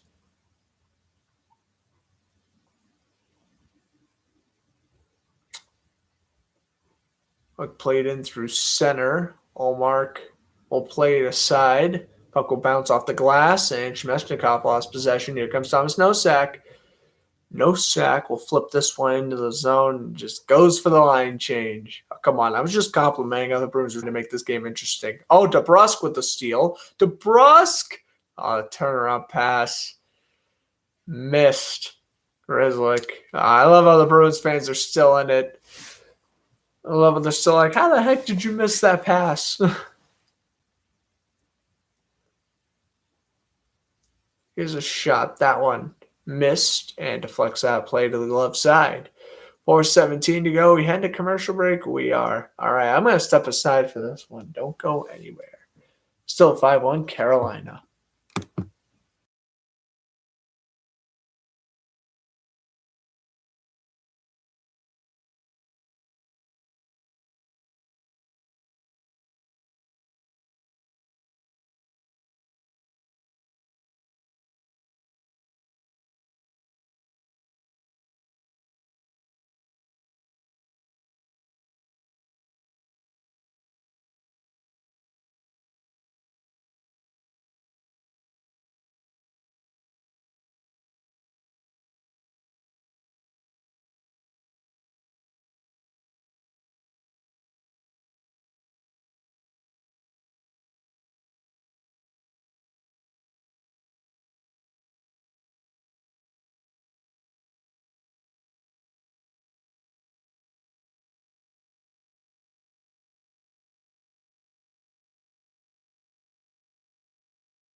I have returned from basically coming out of commercial break.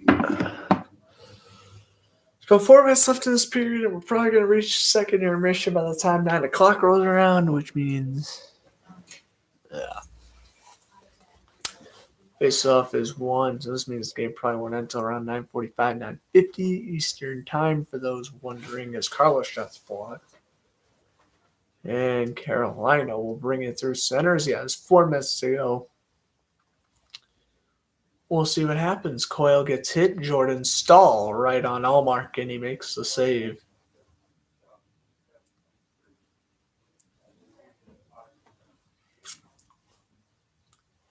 If you erase the first period, this game is scoreless.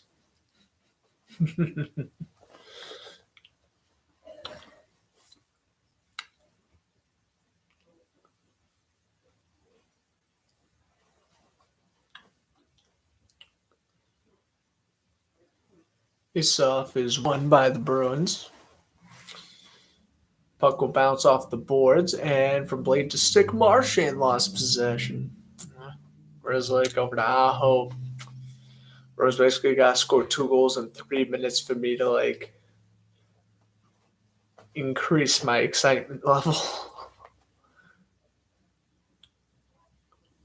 Marchand lost possession. Steven lost possession as well. Aho circles around Marchand.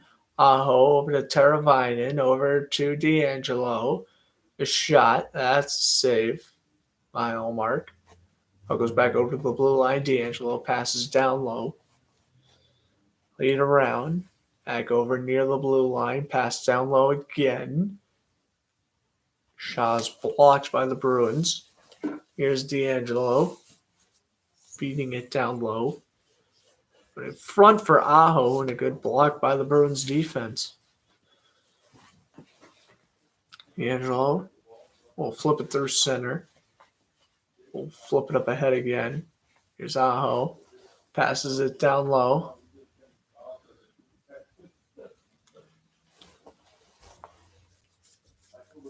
Hurricanes working around the net here. Yeah, T-Guard's starting to empty out.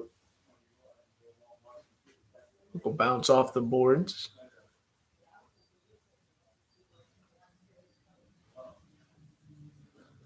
Looked it back down low. Carolina's that win the Bruins on for the past 33 seconds and counting. One timer. That one goes over the net.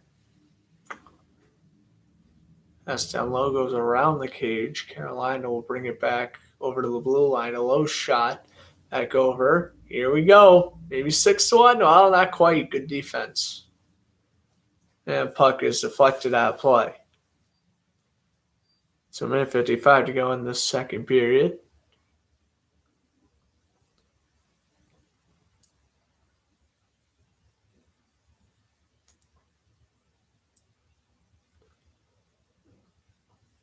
If you want a player signed Willie O'Ree warm-up jersey auction, place bids on bruinsauctions.org till January 25th.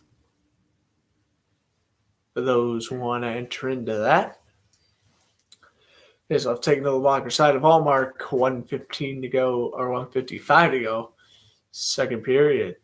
Hurricanes win the draw. Slap shots saved by Hallmark with the glove. Slap shot there was by Smith. And we got another face-off. Taken to the blocker side of Hallmark.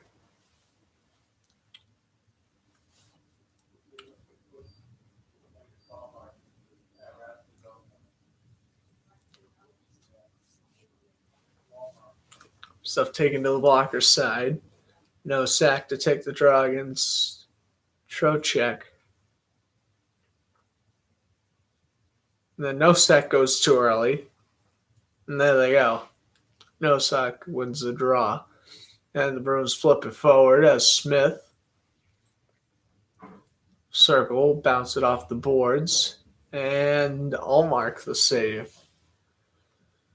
Allmark just smothered it basically as the puck landed on the side of the net.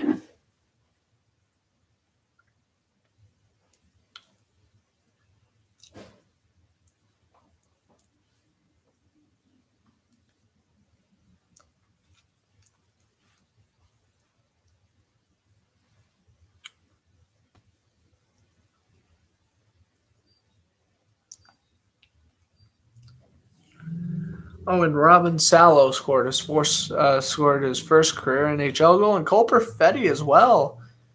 First career NHL goals for a good young defenseman, a good young forward down there in Winnipeg. I think Marco Rossi's still looking for his first career goal, although that kind of stinks. Trying to see any oh yeah, Vakainen, but yeah, I feel that I don't think Vakainen or anyone's getting their first career goal tonight for the Bruins. I'm pretty sure Vakainen's the only one on the roster. Hasn't even scored a goal yet in his career. This is offsides.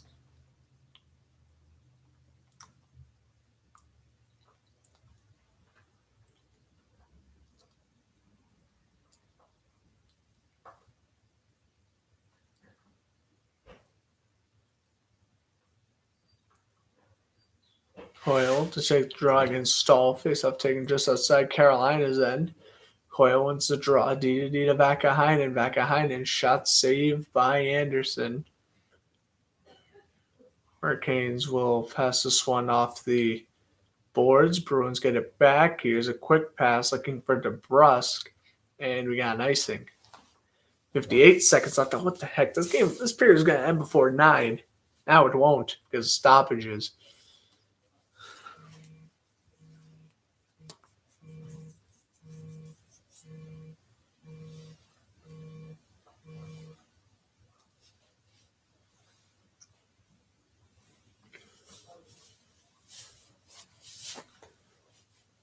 Five seconds counting. Puck will bounce off the boards. D'Angelo being chased by Steen. This will be brought up ahead. Hurricanes will steal, and they'll flip it in off the glass. Akahainen lost possession, pass out in front. Aho, it goes through the crease. It goes in down low. Bruins will steal. And they will flip it in through center. DeBrusque will bring it on in. And the Hurricanes will kill off these final 12 seconds, bringing it up ahead. Puck will bounce off the boards, and icing called against Connor Clifton. So exactly 12 seconds remaining in this second period. And everyone's, I don't know what kind of motivational speech they're gonna be doing here. It seems like even the Hurricane fans in attendance are getting kind of bored. I don't blame them. Very boring second period as that shot missed the glove side. Out in front, Smith, rebound, poking away is Bergeron, save Anderson. 2.2 to go. Smith and Aho are going at it. Take a look again here on the replay. Smith finds a centering pass out in front. Bergeron tucks it in blocker side. Bruins can at least end the period with a positive, but Bruins literally just going to have to win the face-off and rip a slap shot.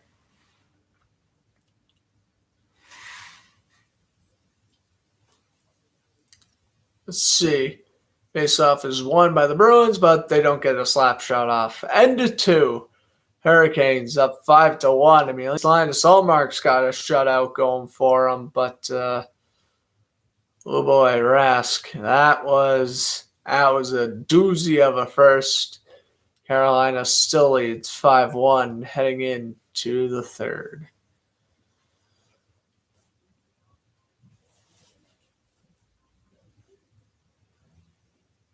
All right, I don't think I'm going to be around much.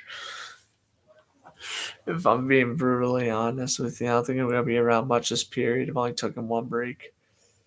Or I thought I would have taken more. But I think what I'm going to do is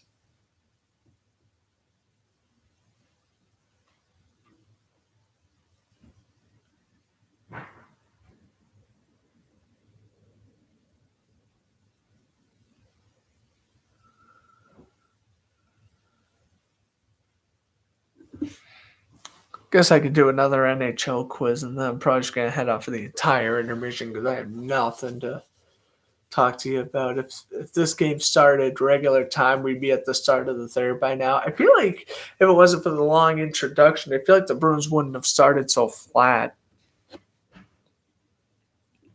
Again, who knows? All right, let's go to Jet Punk now.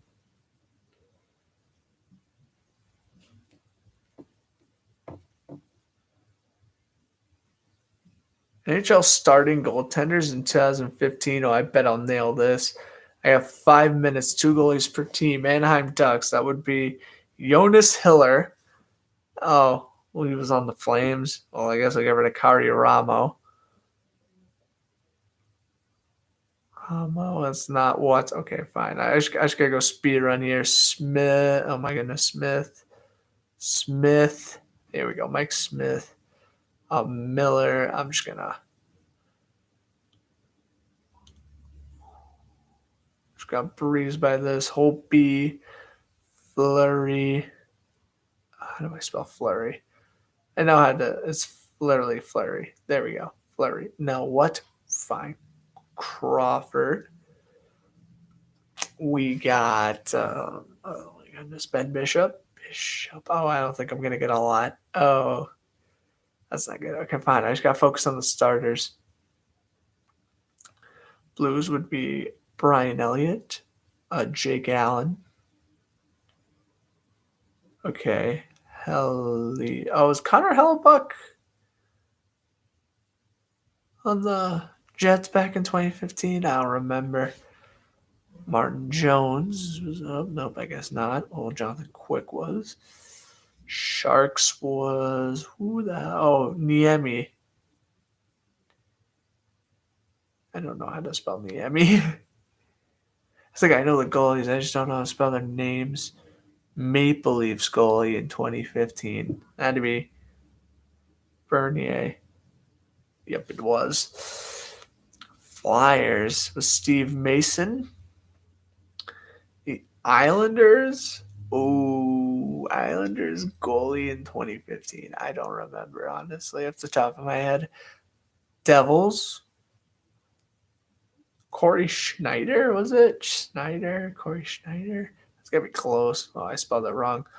Luongo. I'll do his Vancouver partner, though.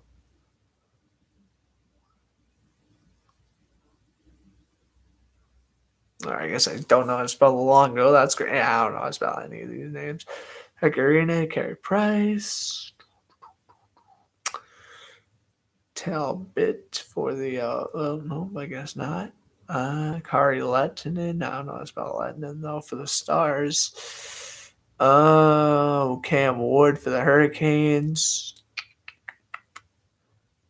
Oh, is it Jonas Enroth for the Sabres? Nope. Oh, I guess not. Red Wings with Jimmy Howard.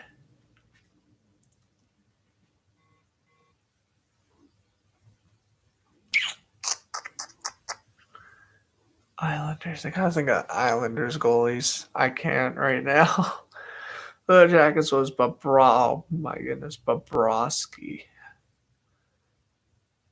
I don't know how to spell Bobrovsky. Varlamov. Can I spell Varlamov? Varlamov. Nope, I guess not. All right. I can't spell him, but I'm pretty sure. I'm trying to think of who Buffalo would be. I don't remember Buffalo at the moment. Avalanche is Varlamov. Blue Jackets is Bobrovsky. Oilers. I don't remember the Oilers. Oh, wait. Yeah, I do. Ben Scrivens. Hold on. Scrivens. Yeah, Ben Scrivens. There we go. Panthers, Luongo. Backstrom for the. No, not for the Wild. Josh Harding. Dubnik. Oh, Dubnik. Hold up. Devin Dubnik.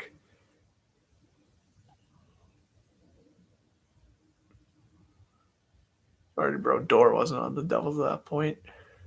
Devils was Schneider. Islanders, I remember the Islanders. Penguins was Fleury. Sharks was Niemi. Pav. Is that the Jets goalie, Andrei Pavlik? I guess I'll give up. Okay. Okay, well, I mean, I got 67%, and that was because I didn't know how to spell some of the players' names. Average is 44. Yeah, it was Jonas. Okay, so here's the ones I would have gotten right. Oh, my God. So I never even thought of Yaroslav Halak. He was the Islanders goalie, and that's the only one I would have gotten wrong, really. I guess Enroth for the Sabres, Varlamov, Bobrovsky, Lettinen, Luongo, Schneider, Fleury, Niemi, Pavlik. I just didn't know how to spell their names, but, like,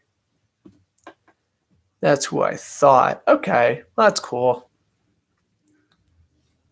That was fun going down nostalgia lane right there, baby. What are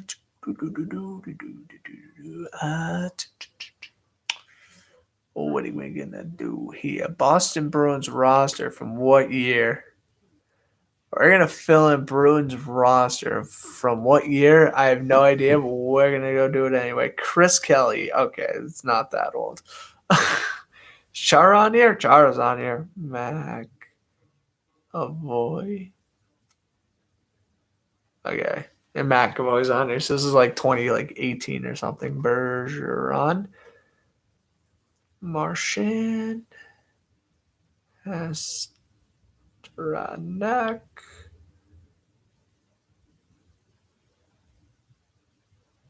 What? What year is it? Pasternak's not on here? There's literally no. Oh, there's an 88. What? Pastrnak.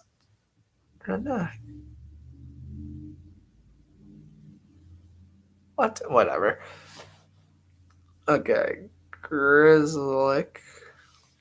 When I spell Matt Grizzlick, I should have the Bruins roster right in front of me. Coyle. Okay. Coyle's on there.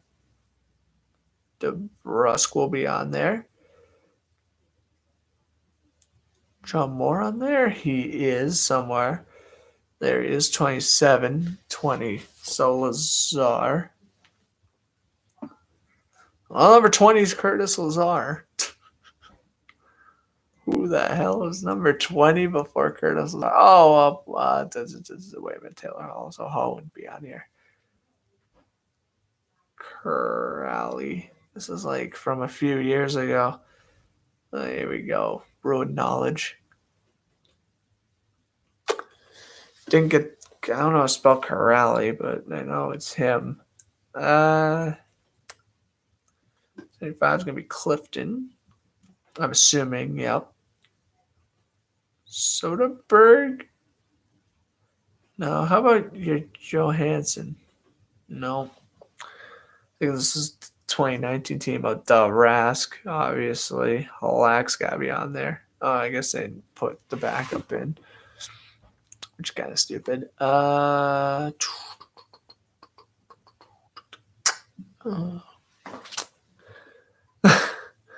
was waiting for a while. Oh, no, Bruins ain't winning nothing. Second intermission. I'm doing a Bruins quiz on my phone, and then I'm basically going to be taking a break the rest of the period.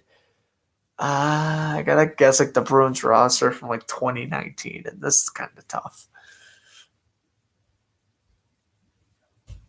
I don't like. I'm pretty sure it's the 2019 roster.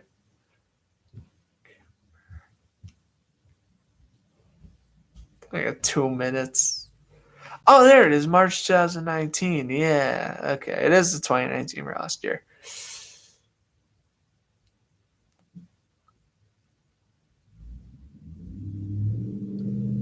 Nope. Ozone? Jimmy Lazone? No. How about Zaboral? No. Let's see. Who else was on that team?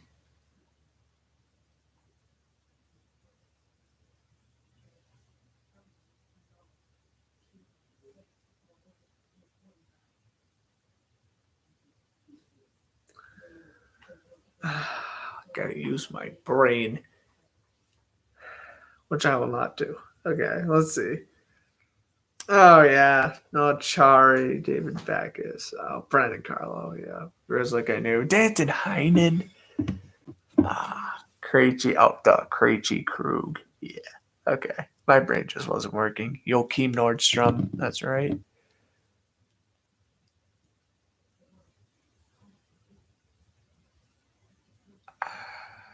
I feel like I want to do one more quiz. Might as well, should I?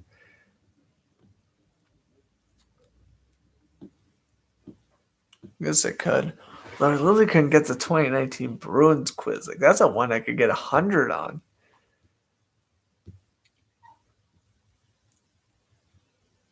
Top 5 best NHL teams of the 2000s. All right, we'll do this.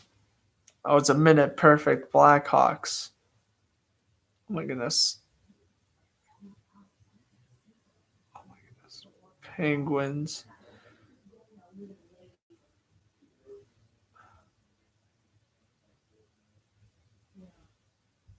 What? Okay, Rangers. Nope. Red Wings. What? Okay, this sucks. Avalanche. Maybe 2. No. Bruins. No. Capitals.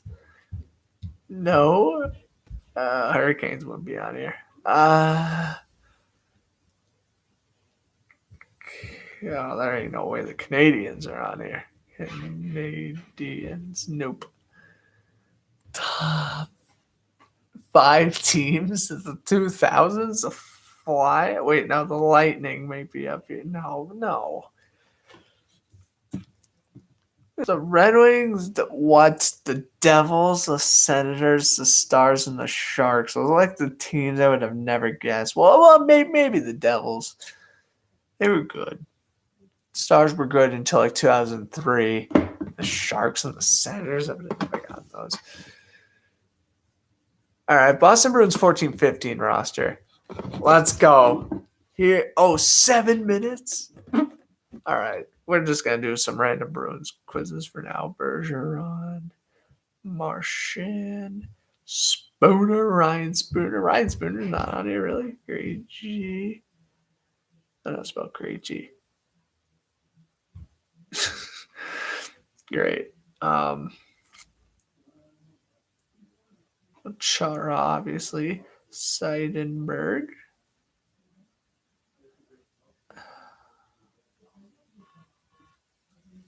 Holy notifications. Rask.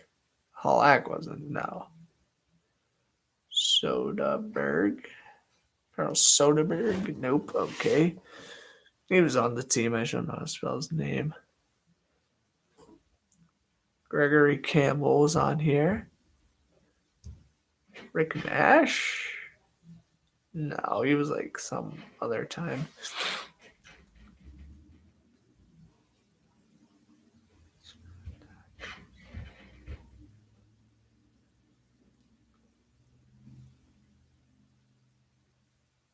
$20 left winger. Gosh, dang it. I gotta think some more.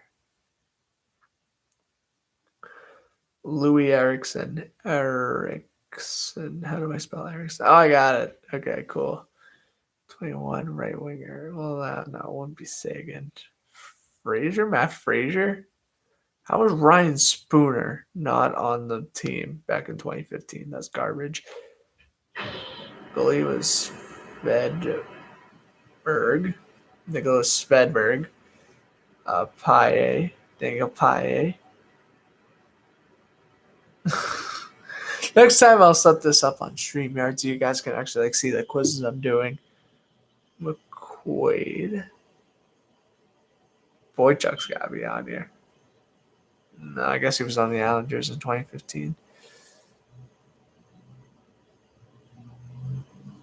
23 center. Jordan Caron might be on here. Caron.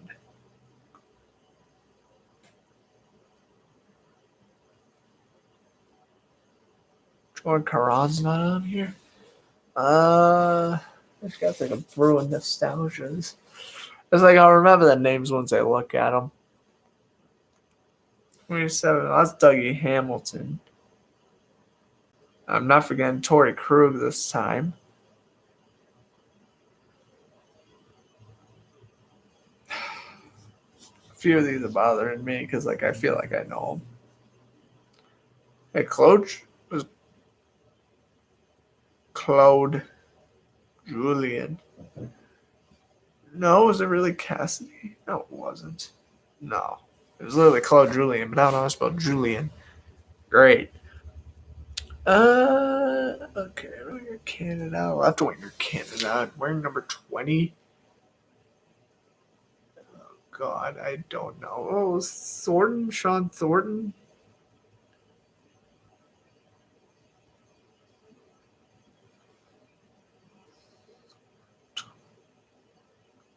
Yeah, Sean Thornton wasn't on here. Oh, we getting out of the intermission? I guess we are. Oh, yeah, we are.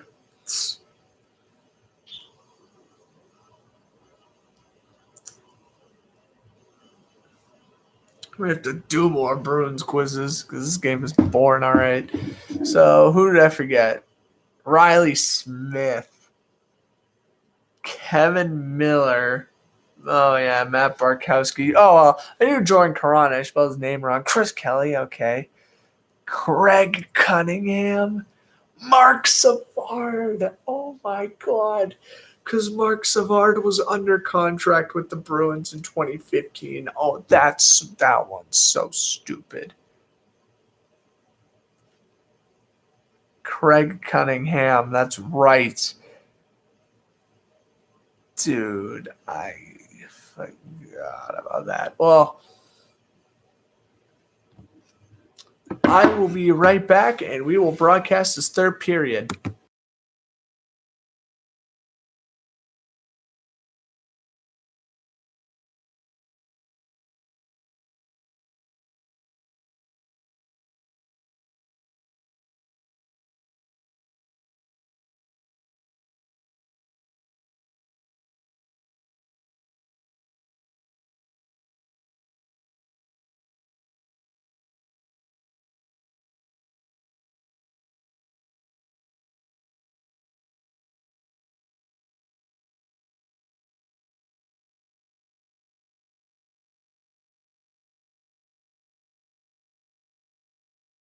All right. Arcala, Vincent Trocheck, face off, third period. We should already be like halfway done with the third period, but whatever. Trocheck wins the draw. Carolina just do us a favor and just try to not ice the puck every play. TD Garden actually still has quite a bit of fans left, but granted, these fans have paid like $200 for the front row seats, so I don't expect them to leave anytime soon. I mean, the Bruins need to score at least 2 that period to come back. I don't think they're coming back here. It's unfortunate because I do feel like the Bruins would only be losing like 2-1 right now if Ullmark was the goalie. So probably for the whole game, not just Rask now. So kind of unfortunate, but is what it is. Pasternak shoots that one over the cage. Eric Haula has it. He falls down, and that's going to be a penalty. There you go. Bruins with a power play can make it a 3-goal game. Well, here's how you start the comeback. Trocheck tripped Haula. Blatant trip right there. I may even call that a cross check.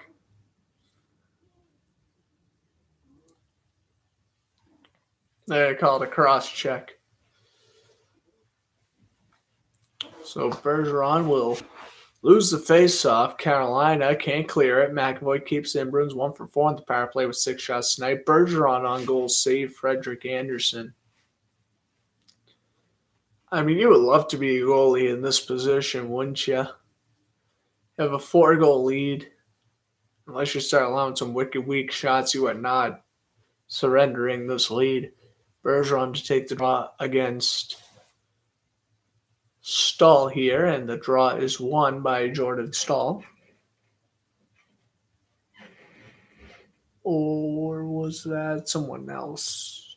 I couldn't tell. That was Derek Stepan. Anyway, here's a shot. That one's blocked. And that was Derek Stepan. Apparently won the face-off, not Eric Stahl. Anyway, McAvoy will bring it in through center. He'll pass it back to Pasternak. Pasternak goes on into Bergeron and offsides.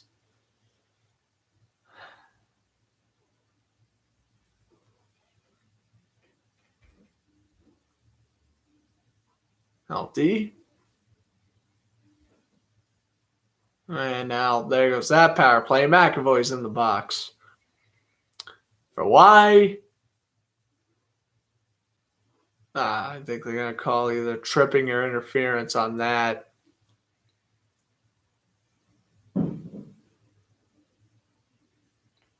I mean,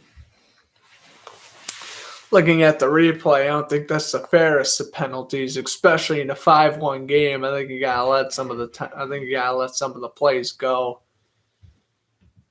Well, we have 4-on-4 for a minute 20.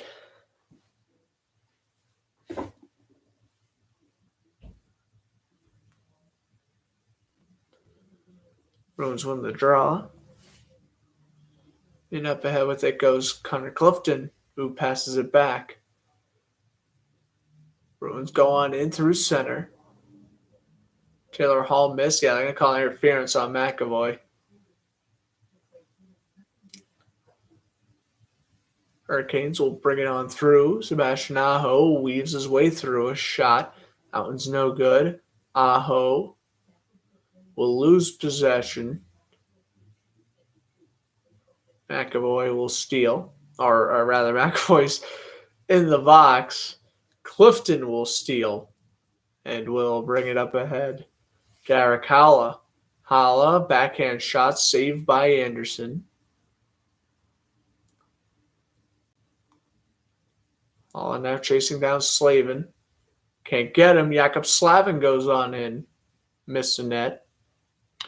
Pasternak gets it back. Here comes Pasternak. Goes on in. A shot. That one bounced off the blocker. As the 4-on-4 comes to a close, Carolina will now have the power play for probably about 40 seconds, roughly. Yeah, 40 seconds. Carolina has yet to register a shot on the power play. They're 0 for 1 tonight. Slavin has it down low. Out. One-timer. And Allmark, the save. Pass down low. Back over to the right-hand side. Back over to Slavin. Pass down low. Good passing. Slavin shot. Score. Power play goal. And that'll increase the lead to 5. It's 6-1 Carolina. I mean, Bruins getting kind of lazy on the penalty kill. I mean, I can't really fault for that. Slavin beats Allmark to the blocker side. I mean, at least it's been a while since I've said Carolina score. It's been like an hour since the last time I've said Carolina scored a goal. So I guess that's good.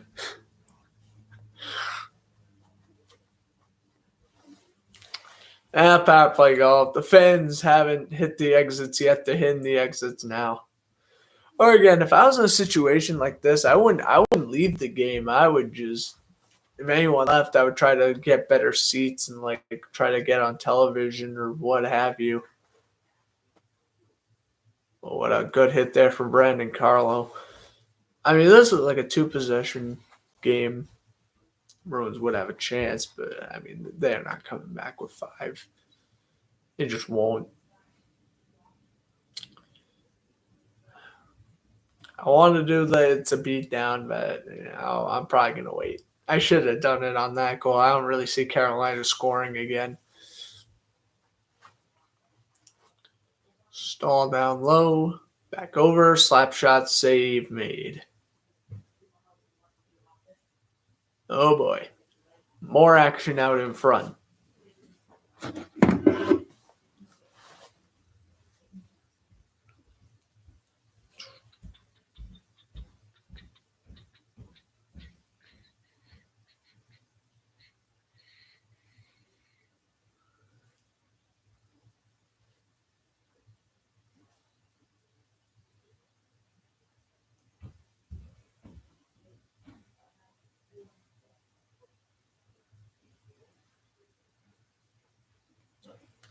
Face off be taken to the right.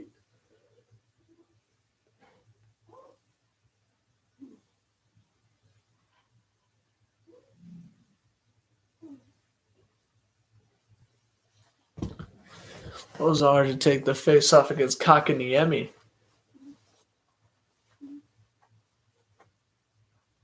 And puck goes down length of the rink. Will we get an icing? We will not. And Blythe hits Smith pretty hard. Here's Thomas Nosak with a big hit behind the cage. Hurricanes will bring it through center. Muradic hitting Clifton. Forbot will bring it around. That's out in front. Blythe, the save, will clear it. Icing, yes. Oh my God, Blythe. Why? Why does the icing matter in a 6-1 game? Like, really, you're really gonna call offsides? I mean, you should. What I'm saying is wrong. You still gotta call this stuff because it's the official's job, regardless of the score. But even the referees gotta sometimes realize that in these blowouts, it becomes a drag, and like, if every team is gonna ice the puck every 20 seconds.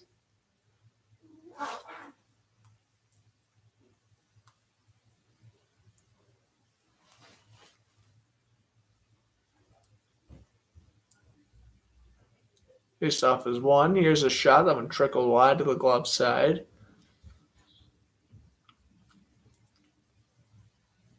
So Slavin, his second goal of the year. This one was on the power play. D'Angelo and Terravine didn't get the assists. Bruins will bring it up ahead. Shoot on in. Good hit. And this one will go down for another icing. Oh my goodness, I'm really just about to do random hockey quizzes like I was doing before.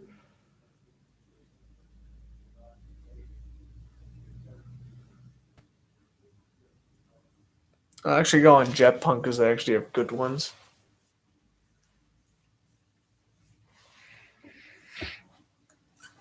Ooh, Vezina Trophy winners. This one will be fun. Let's do Vezina Trophy winners. I have 26. All right, well, let's go. Flurry. All right. Hellebuck. Lightning is Vasilevsky. Oh, yeah, I'm literally doing a hockey quiz in the middle of the game right now. Like I cannot watch this. Bobrovsky. How do I spell Bobrovsky? Oh, I spelled it right somehow. Lundqvist.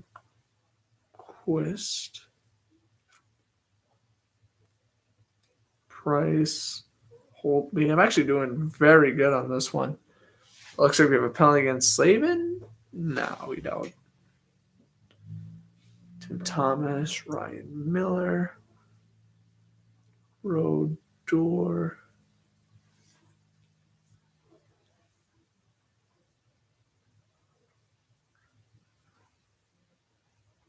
Kiprosov. Canadians, that would be Jose Theodore, or whatever his name is. Theodore. Miller, it's Hasek. Hasek won a lot. Kolzig. Right? No. Kolzig. No, it's Kolzig. Olaf. Will you accept Olaf? You won't. You stink. Okay. Belfour. Wah. Oilers. They're having a commercial break. 13:56 to go. I'm probably going to do NHL quizzes until the game's officially over. Hextall. Ron Hextall. Isn't that a person? That is. I thought it was anyway. Peters. Oh, Pete Peters. There we go. Billy Smith. Sabres goalie in 1984. What the heck? I don't know. Grant Fuhr. Rangers goalie in 86. Hextall. How is Hextall not the right answer for that Flyers one? Then Kolzig.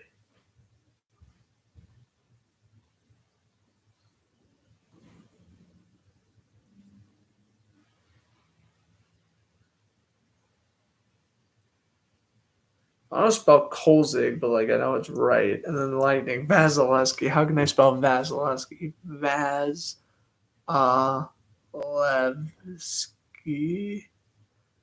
Where is it? No, I thought it ended with an I. What? Okay. 73% the average. Yeah, Vasilevsky I knew. And I knew Kolzig. Oh, Jim Carrey. Kolzig was in 2000. Jim Carrey was the 96 one. Hextall I got right. Oh, John Manby's Brosick. I forgot he played on the Rangers before his time with the Panthers. Pelly Lindbergh, that one I wasn't getting. Tom Barrasso. I don't associate him with the Sabres at all. I associate him with the Penguins. All right, I think I'm going to do 600 Goal Club whenever I'm ready to do another one. You know it's bad when Ness is not even showing the lone Bruins goal as the best play of the game. That's when you know they messed it up. This game would be 9:35. This game would literally be over if this was normal puck drop time. What the heck? 13:56 to go. I mean,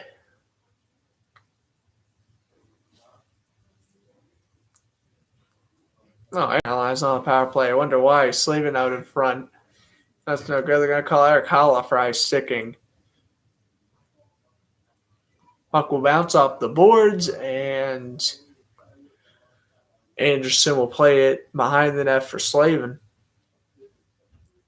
Assistant captain Jakob Slavin will dish it back over to Kakaniemi, who finds a man in the slot. Stall down low.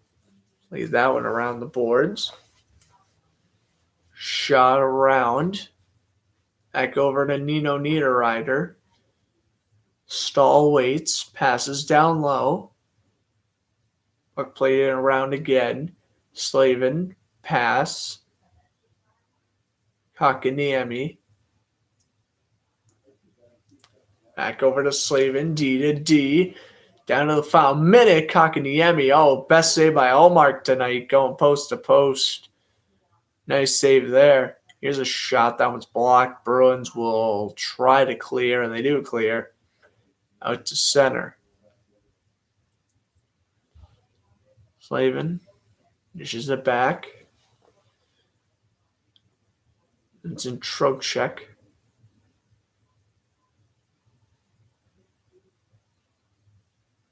Now Sebastian Aho over to Trocheck. Goes on in, rips it around the net.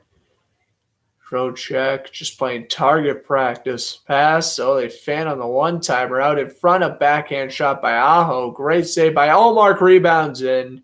And they aren't even going to call goalie interference. It's Trocheck with the goal, 7-1. The most enthusiastic goal calls I can give you. I won't be talking trash, Trocheck. You done your job. You done your job. Carolina's off to a win. There's no need to trash talk. It looked like he was ready to. I know Marchand kind of trash talked Trocheck before the game, so I guess that must feel nice for Trocheck to score.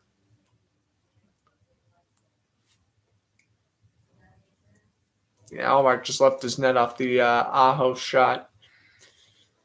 I mean, this is a beat. I guess we'll do it now. And it's a beat down. It has been. I should have done that when it was like 3-1 because I knew this. I knew the Bruins weren't going to come back from 3-1. You know, I mean, this is an embarrassing loss, but again, when you win 8 out of 9, I mean, to be fair, you should not be losing this game 7-1. But like, again, like, am I really gonna just harp on the Bruins? No, I'm not. This isn't a team who's lost 8 of their last 9.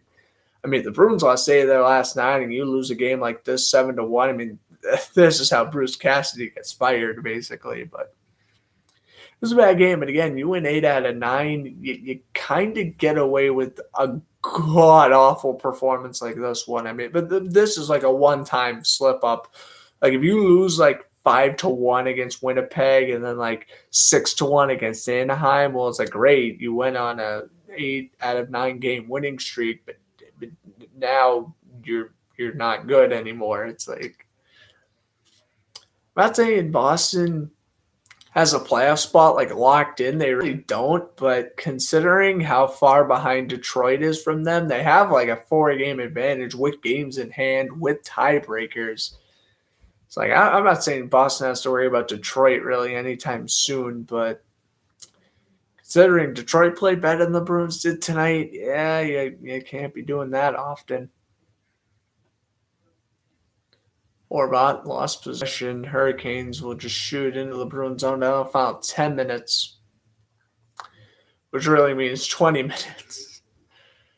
For hockey standards, this one will go out of play.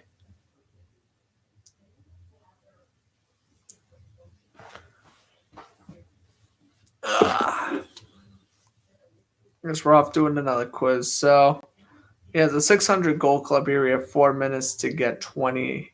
Gretzky,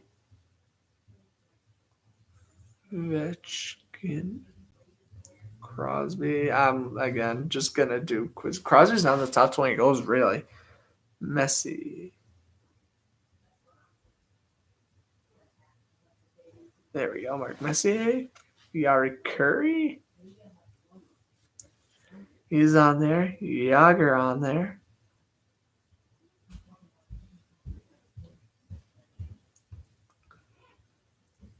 Gordie Howe's going to be on there. Hall going to be on there?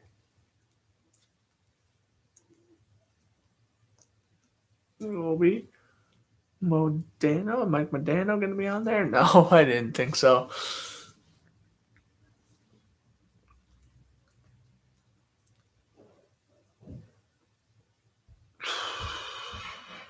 Yeah, I think this was now in another commercial break. I gotta think here.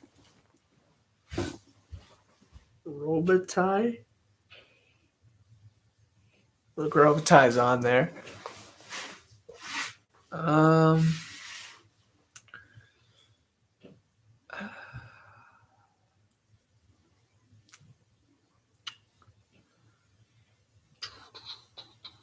Clark?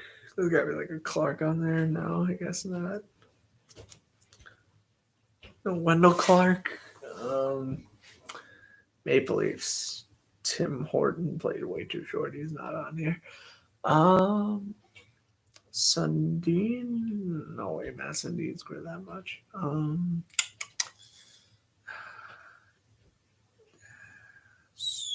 Pavel Dasuk? No. What? Oh, Lemieux. Duh. Make it an easy one. There we go, Mario Lemieux. I wouldn't have been able to sleep at night not getting Mario Lemieux. Okay.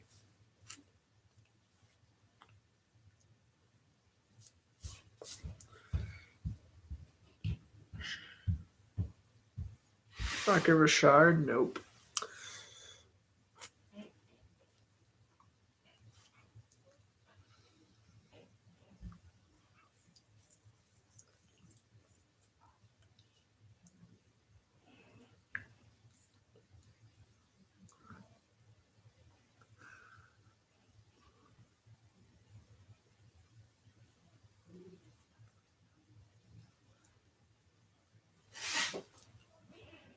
Esposito? Maybe on there? He is on there. Wow.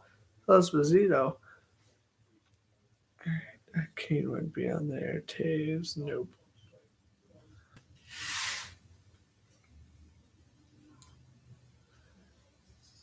Joe Sakic? Joe Sakic's on there. No way, Pavel Bure. No, he played way too short. All right. Bruin got tripped up. The blue line, slap shot. That one's blocked.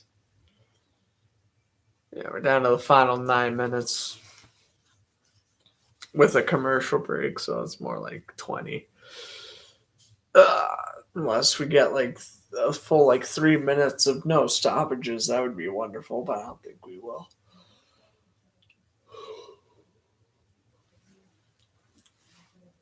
Saved by Allmark. Oh no, let my phone turn off. Wow, whatever. I wasn't gonna get all of them anyway.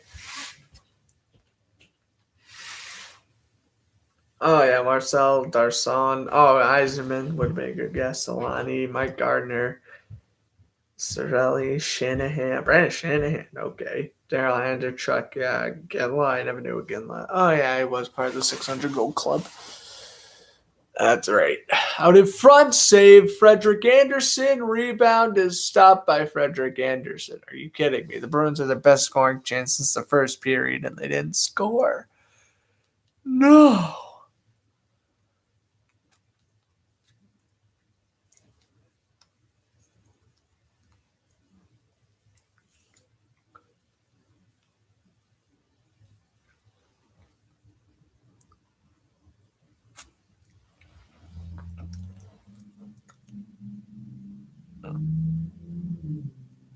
So I've taken to the Walker side of Frederick Anderson.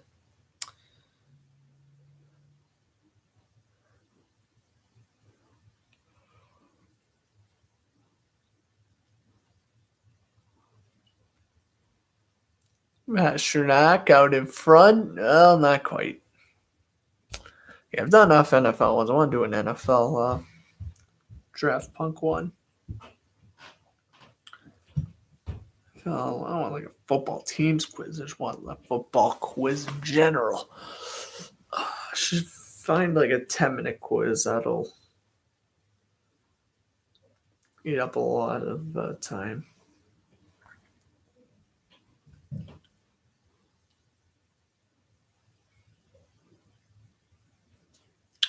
do NFL, shouldn't I? NFL.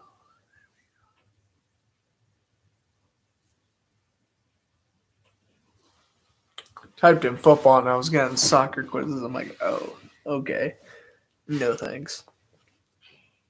Let's try NFL rushing champions. Kamara. Who led the league this year? Oh, Jonathan Taylor. Dar. I went. Not smooth the brain on that one.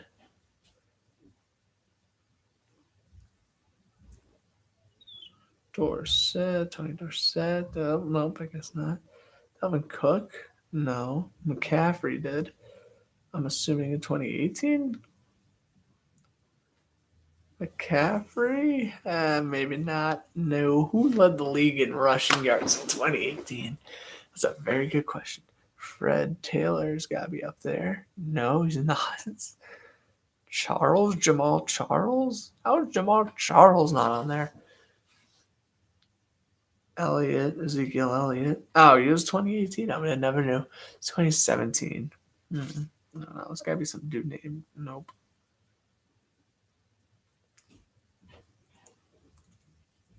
Emma Smith, Barry Sanders, Peyton. Walter Payton only once, eh? That's crazy. Riggs? No.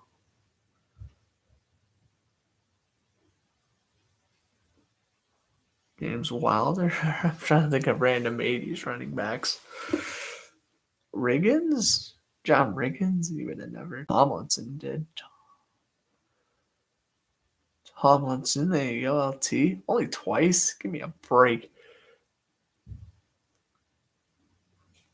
Adrian Peterson.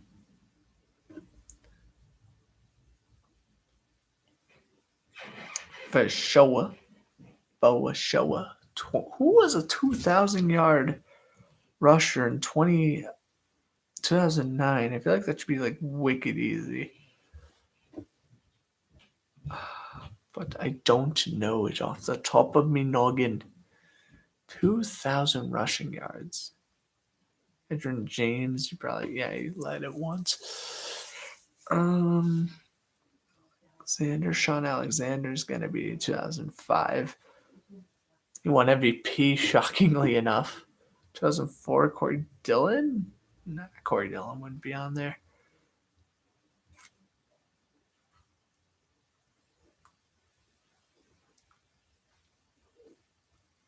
Joe Cribbs not on there. Roger Craig? No. Bo Jackson? Really? Bo Jackson? Davis. Okay.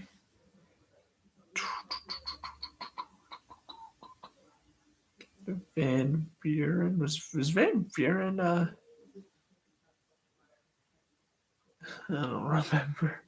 Brian Westbrook? I'm trying to think of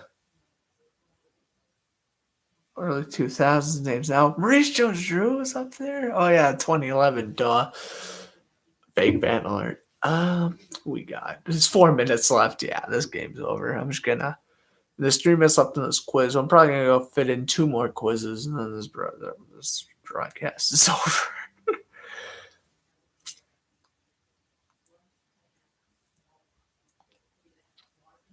Like I have to use my brain now. Chuck Foreman? No.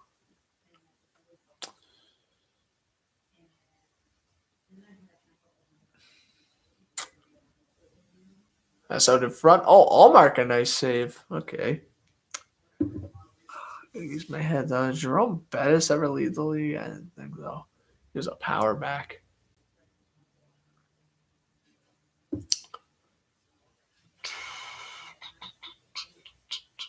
Johnson will definitely be someone. There we go. Chris Johnson. Oh yeah, Chris Johnson was a 2,000-yard rusher. That was annoying me. Good. Okay, I got that done. Ray Rice. As much as I hate to say it, no. Okay, Priest Holmes.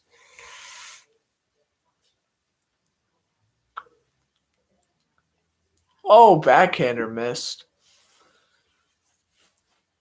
I gotta think of 70 running backs. Well, I'll try to. John Mackey. No, he was like the 40s. Oh, Jim Brown. Larry Brown. There we go. Now we got all on Jim Brown, essentially. Yeah, Larry Brown. There we go. Early 80s running backs. Craig Smith stopped. All right, final commercial break. Frederick Anderson made the save.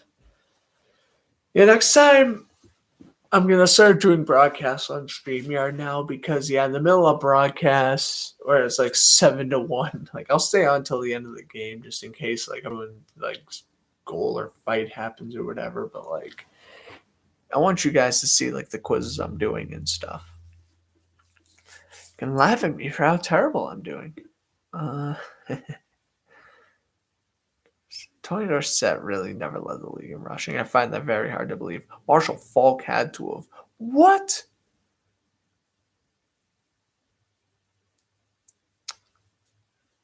Marshall Faulk never once led the league in rushing. That's kind of hard to believe.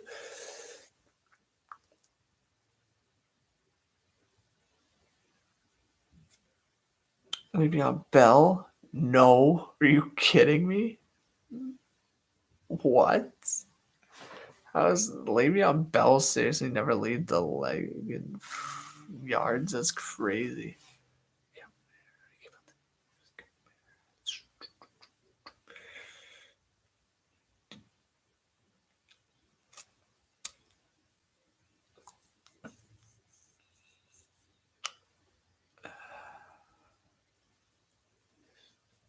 Clinton Portis up on there? No. Give me a break. Parker? Willie Parker? No. 10 seconds.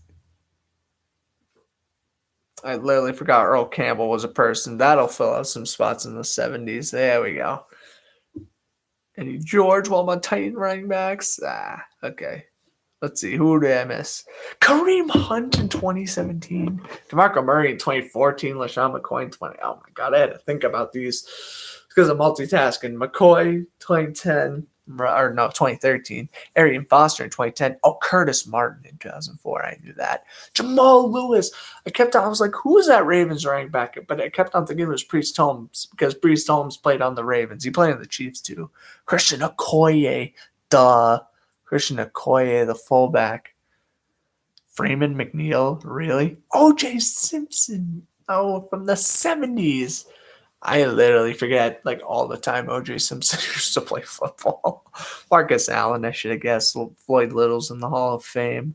Gale Sayers. I have 56%. The average is 53. If I wasn't multitasking and I had like 10 minutes to answer that, I would have like done better. All right, there's 2.5 minutes left to get 8 minutes to. I'm just going to do this anyway.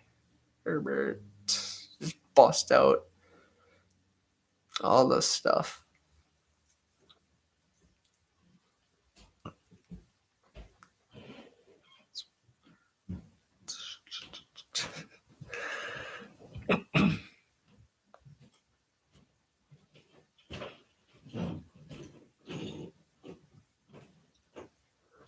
But this game is definitely over, and unfortunately, it is what it is. There's not much we can do about it. I mean, it's okay. When you win 8 out of 9, you know, you can get away with laying an egg like this, but you can't make it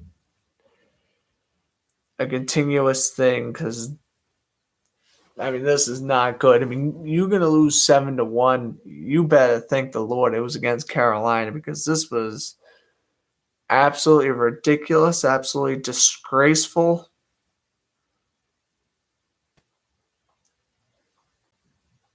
I mean, this game should have never gotten this ugly. I mean, the Bruins should have lost. Carolina was even the better team. I mean, even if you erase the first period, Carolina still outscores Boston 3-0.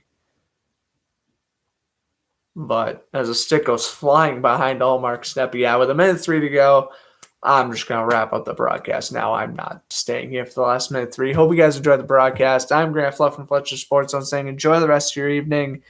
Watch the Bruins score here. And whatever. It's only a minute. No. We're staying the whole thing here. That's ridiculous what I'm about to do. I sat the entire second and third period just to leave with a minute left. No.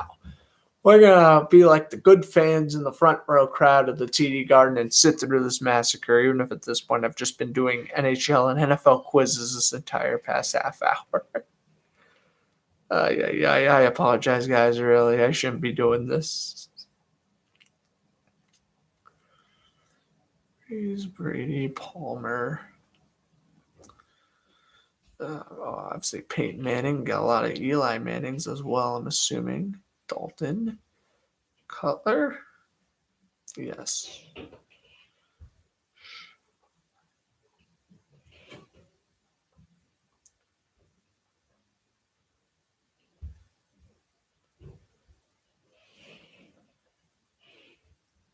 Micah Heinen shot saved by Anderson. Loose puck goes wide.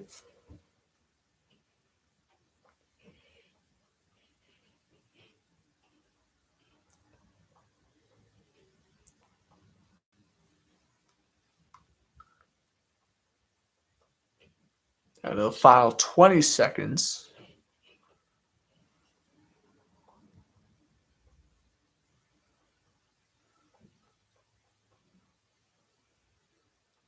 Now to the final 5-4 pass to Coyle.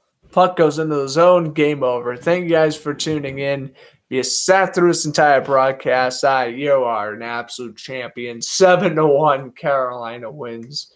I'm Grant Flood from Fletcher Sports. I'm saying enjoy the rest of your evening. I'll catch you Saturday and Sunday for some playoff action in the NFL. Hopefully those are some better games. We've had an awful stretch of broadcasting games here. I mean, Bills, Patriots, Steelers, Chiefs, Rams, Cardinals, and now this, Hurricanes and Bruins. We've had an awful stretch of games broadcasting here. Hopefully we'll get a close game one of these days. Not even a close game, but like an interesting game. That's like not a blowout by the second quarter or the second period in this case. But hope you guys enjoyed the broadcast. I'm Grant Fluff from Fletcher Sports Zone saying enjoy the rest of your evening.